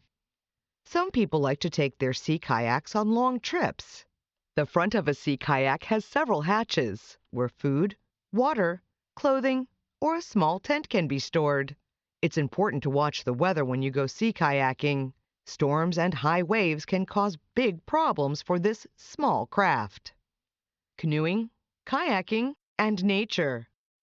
Canoeing and kayaking are great ways to explore nature. You can observe many types of animals while boating. Canoes and kayaks allow you to go into shallow areas where larger boats can't go. These small boats are powered by people instead of engines. This makes them quiet. You can approach animals without scaring them. Listen for the calls of different birds while you are drifting down a river. Watch for turtles poking their heads above the water for air, or frogs resting on the shore. If you look closely, you might see fish swimming deep in the water. Canoes and kayaks don't use fuel, so they don't pollute. Also, unlike boats with fast-moving blades, they won't hurt animals in the water. Let's go canoeing! When you go canoeing, you can choose the trip that's right for you. Some people like to fish all day, while others like to stop for a long lunch. Many people enjoy canoeing down a river. If something blocks your path on a river trip, such as a fallen tree or dam, you can portage. Portaging is when you carry your canoe across land. A canoe is light and easy to carry. You can place it back in the water to continue your trip. Wherever you choose to canoe, the smell of fresh air and the sound of water lapping against your boat will be relaxing. Canoeing is a sport that everyone can enjoy. So let's go canoeing. Let's Go Snowboarding by Suzanne Slade. The sport of snowboarding. Which sport is like skateboarding without wheels, surfing without water, or skiing without two skis? The answer is snowboarding. Snowboarding has certain things in common with other sports, but nothing else is quite like it. Nothing can compare to the excitement and huge rush that snowboarders experience. Snowboarding is one of the fastest growing sports in the world. People enjoy the freedom of racing over beautiful white powder and the fun of learning new tricks. Snowboarders have a style all their own. They glide down snow-covered mountains with grace. They carve or turn with ease. They show their individuality and bravery with speed and high air tricks. Anyone can learn to snowboard and enjoy the thrills of this exciting sport. Snowboarding gear. It's important to use the proper gear when you go snowboarding. There are 3 types of snowboards. They are alpine boards, freestyle boards, and freeride boards. A board that looks cool is great, but you need to choose the right type of board for you. Alpine boards are stiff and narrow. Racers like this board because it is fast and makes high-speed turns. A freestyle board is wider and is used for jumping and special tricks. Most beginners use a freeride board. It handles well and can also be used for doing tricks. Snowboard bindings hold your feet in place. You should wear snowboard boots when boarding. Always wear a helmet, thick snowboarding gloves, and a leash that connects your board to your boot. Where to snowboard? The best place to go snowboarding is a ski resort. Resorts have rope tows and chairlifts to carry you up hills. They also have several different levels of runs. Each downhill run has a label to indicate how challenging it is. A green circle means a short, gentle trail that was made for beginners. These trails are a great place to start snowboarding. A run with a blue square is longer, steeper, and more challenging. A black diamond run is a steep trail for advanced boarders and skiers. Some black diamonds have moguls, which are small bumps on the hill. Most resorts have a special area called a terrain park for practicing snowboard tricks. Terrain parks have rails and jumps for doing air tricks. Getting on the board.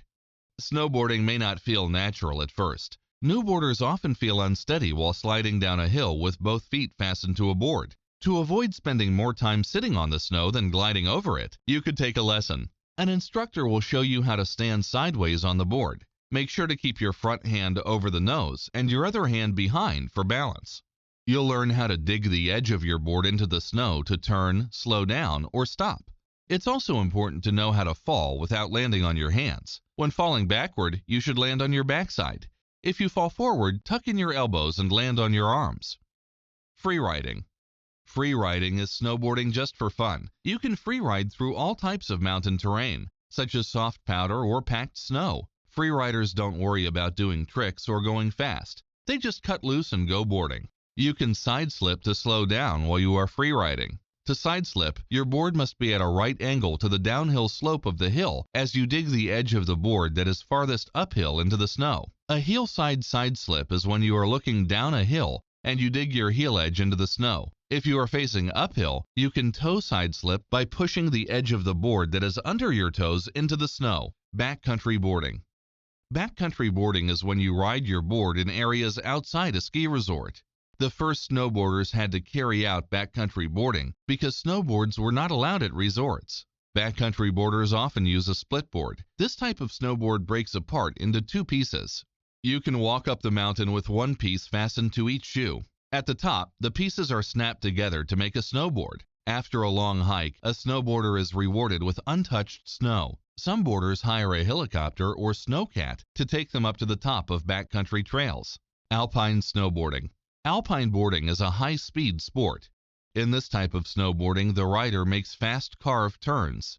These carved turns make cuts in the snow and leave a curved trail on the hill. A stiff alpine board bends slightly when a boarder makes a turn. One side of the snowboard touches the snow and cuts or carves a turn. An alpine board is curved on each side, making it narrow in the middle. These curved areas are called side cuts. Alpine boarders wear hard plastic boots for extra control. They also usually point their feet more toward the front of the board than other types of snowboarders. Freestyle. Freestyle snowboarding is all about putting on a great show. Freestyle boarders do tricks on the snow and up high in the air. They use their snowboarding skills, timing, and personal style to create a performance that people love to watch. Many freestyle tricks have come from skateboarding. The ollie is a basic skateboard and freestyle move. The move has a series of motions that must be carefully timed. To perform an ollie, put your weight on the snowboard's tail or back end while you lift up the front of the board and then jump. A front-side spin is when you jump in the air and do a turn while looking downhill. If you jump and turn so that you are facing uphill, you are doing a backside spin.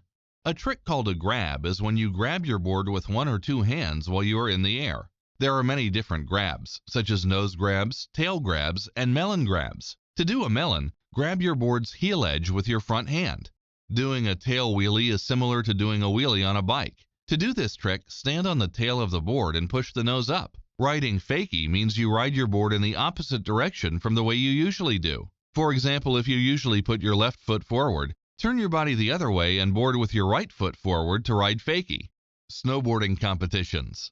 Snowboarders travel all over the world to compete in events such as the halfpipe, slalom, and border cross. Boarders speed down round walls in the halfpipe. When they get to the top of a wall, they jump high in the air and do tricks. In the slalom, riders race around gates while boarding downhill. During border cross, 4 to 6 riders race down a challenging course with gates and jumps. The biggest snowboarding competitions or contests are the X Games, the World Championship, the US Open, and the Olympics. Snowboarding became an Olympic sport at the 1998 Winter Games in Nagano, Japan. Halfpipe and slalom events for both men and women were included. Men's and women's border cross events were added at the 2006 Games in Turin, Italy. Famous boarders. The best snowboarders in the world spend a lot of time practicing on their boards. Shaun White from California is one of the top male snowboarders. He is called the Flying Tomato because of his long red hair. Shaun won the gold medal in men's halfpipe at the 2006 Winter Olympic Games. He has earned many medals in X Games competitions. Seth Westcott is among the best border cross riders. He won gold medals at the 2005 World Championship and the 2006 Olympics. Hannah Teeter was raised in a family of snowboarders in Vermont. She is one of the world's best halfpipe riders. Hannah won gold at the 2006 Olympics, bronze at the 2005 World Championship, and finished first in the 2004 Winter X Games. Snowboarding and nature. Along with the excitement of racing over snow and flying through the air, snowboarders enjoy the beauty of nature. While standing at the top of a mountain or riding up a chairlift, boarders are surrounded by some of the most wonderful views in the world. Stately green pines, clear blue skies, and pure white snow are everywhere they look. People who snowboard on backcountry trails may also see interesting wild animals, such as deer, rabbits, eagles, and other types of birds. Boarders love to be outside. They value the natural scenery they see when they snowboard. Wherever they go to catch fat air or cut up the corduroy, snowboarders always leave the area just as clean and beautiful as they found it. Let's snowboarding. Snowboarding is a great way to have fun while you get exercise. Every year, more and more people are learning to board. Boarders enjoy the warmth of the sun as they carve down a mountain or fly through the air. You'll never get bored on a snowboard. There are always new tricks and jumps you can try. You can use your creativity in this sport and invent your own move. So grab your best buddy, rent a board, and sign up for a lesson together. With the right gear and a little practice, you can enjoy snowboarding too. When you head for the hills, you'll surely have a few hard spills and lots of fast thrills. Let's go snowboarding.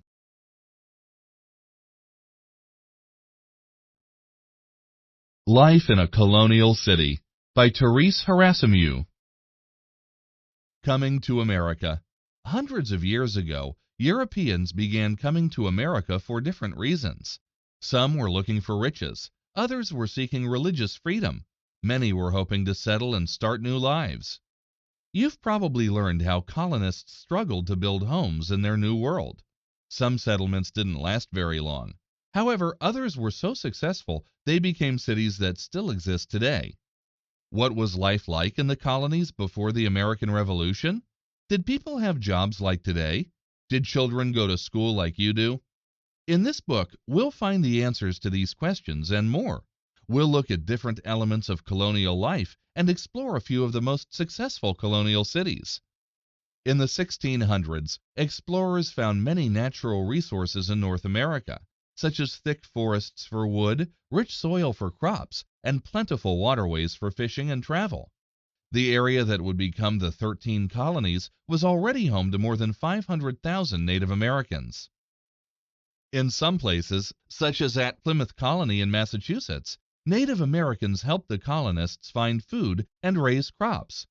In 1621, the first Thanksgiving was celebrated in Plymouth Colony, when colonists and Native Americans shared the colony's harvest. In Jamestown, Virginia, the oldest lasting British colony, the settlers formed a friendly relationship with the local Native Americans.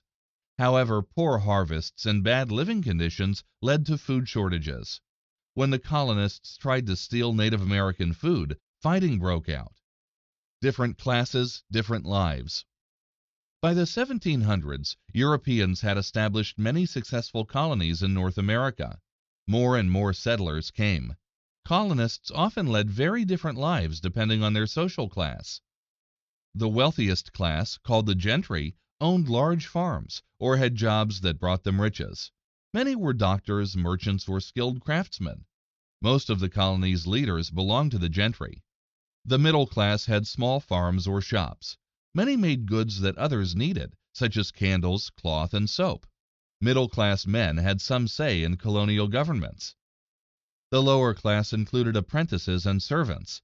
Some servants were indentured, which meant they worked for a time to pay off money they owed. Members of the lower class worked for the gentry and had little power or money. Every colony had slaves, although most worked on southern plantations. How colonial people dressed. Most colonial women made their families' clothing. Sometimes they weaved their own cloth using yarn from sheep's wool or linen made from plant fibers. They dyed the cloth different colors using berries and other plant parts. Wealthy people often had expensive cloth like silk shipped to them from Europe. Women kept their heads covered and wore dresses that touched the ground. Men wore knee-length pants called breeches and long socks called stockings. Wealthy men often wore wigs. Older children dressed like adults. Young girls and boys wore dresses. Slaves and servants were given worn-out clothing. Men who worked in fields sometimes didn't even own shoes. What colonial people ate. Because of rich soil and plentiful farmland, the colonists had many kinds of foods. Corn was one of the most important. Cornbread, corn mush, and other corn dishes were popular. Other garden vegetables included squash, pumpkins, and carrots, as well as fruit such as apples and berries. Animals such as pigs were raised for meat. Chickens provided eggs, and cows and goats supplied milk, some of which was used to make butter and cheese. Bread was made from grain such as wheat and oats. People drank ale and cider, but little water. They worried that there were things in the water that would make it unsafe to drink. By the 1700s, goods like coffee, tea, and chocolate began to be shipped to the colonies from Europe. Colonial schools. Education was important in the American colonies. In many northern colonies, schools for boys were set up in the early 1600s. These schools often had only one room. Students didn't use many books, but they learned reading, writing, math, religion, and a language such as Latin or Greek. In the southern colonies, children were often taught at home. Some schools provided limited instruction for girls. Most often, girls were taught to read and write by their parents. Women trained their daughters in skills needed to run a home. More schools began admitting girls in the mid-1700s. Most children received at least some education. Many middle-class and lower-class children became apprentices at a young age and received some education as part of their apprenticeship. In their free time, children often played with homemade toys, games, and dolls. Philadelphia.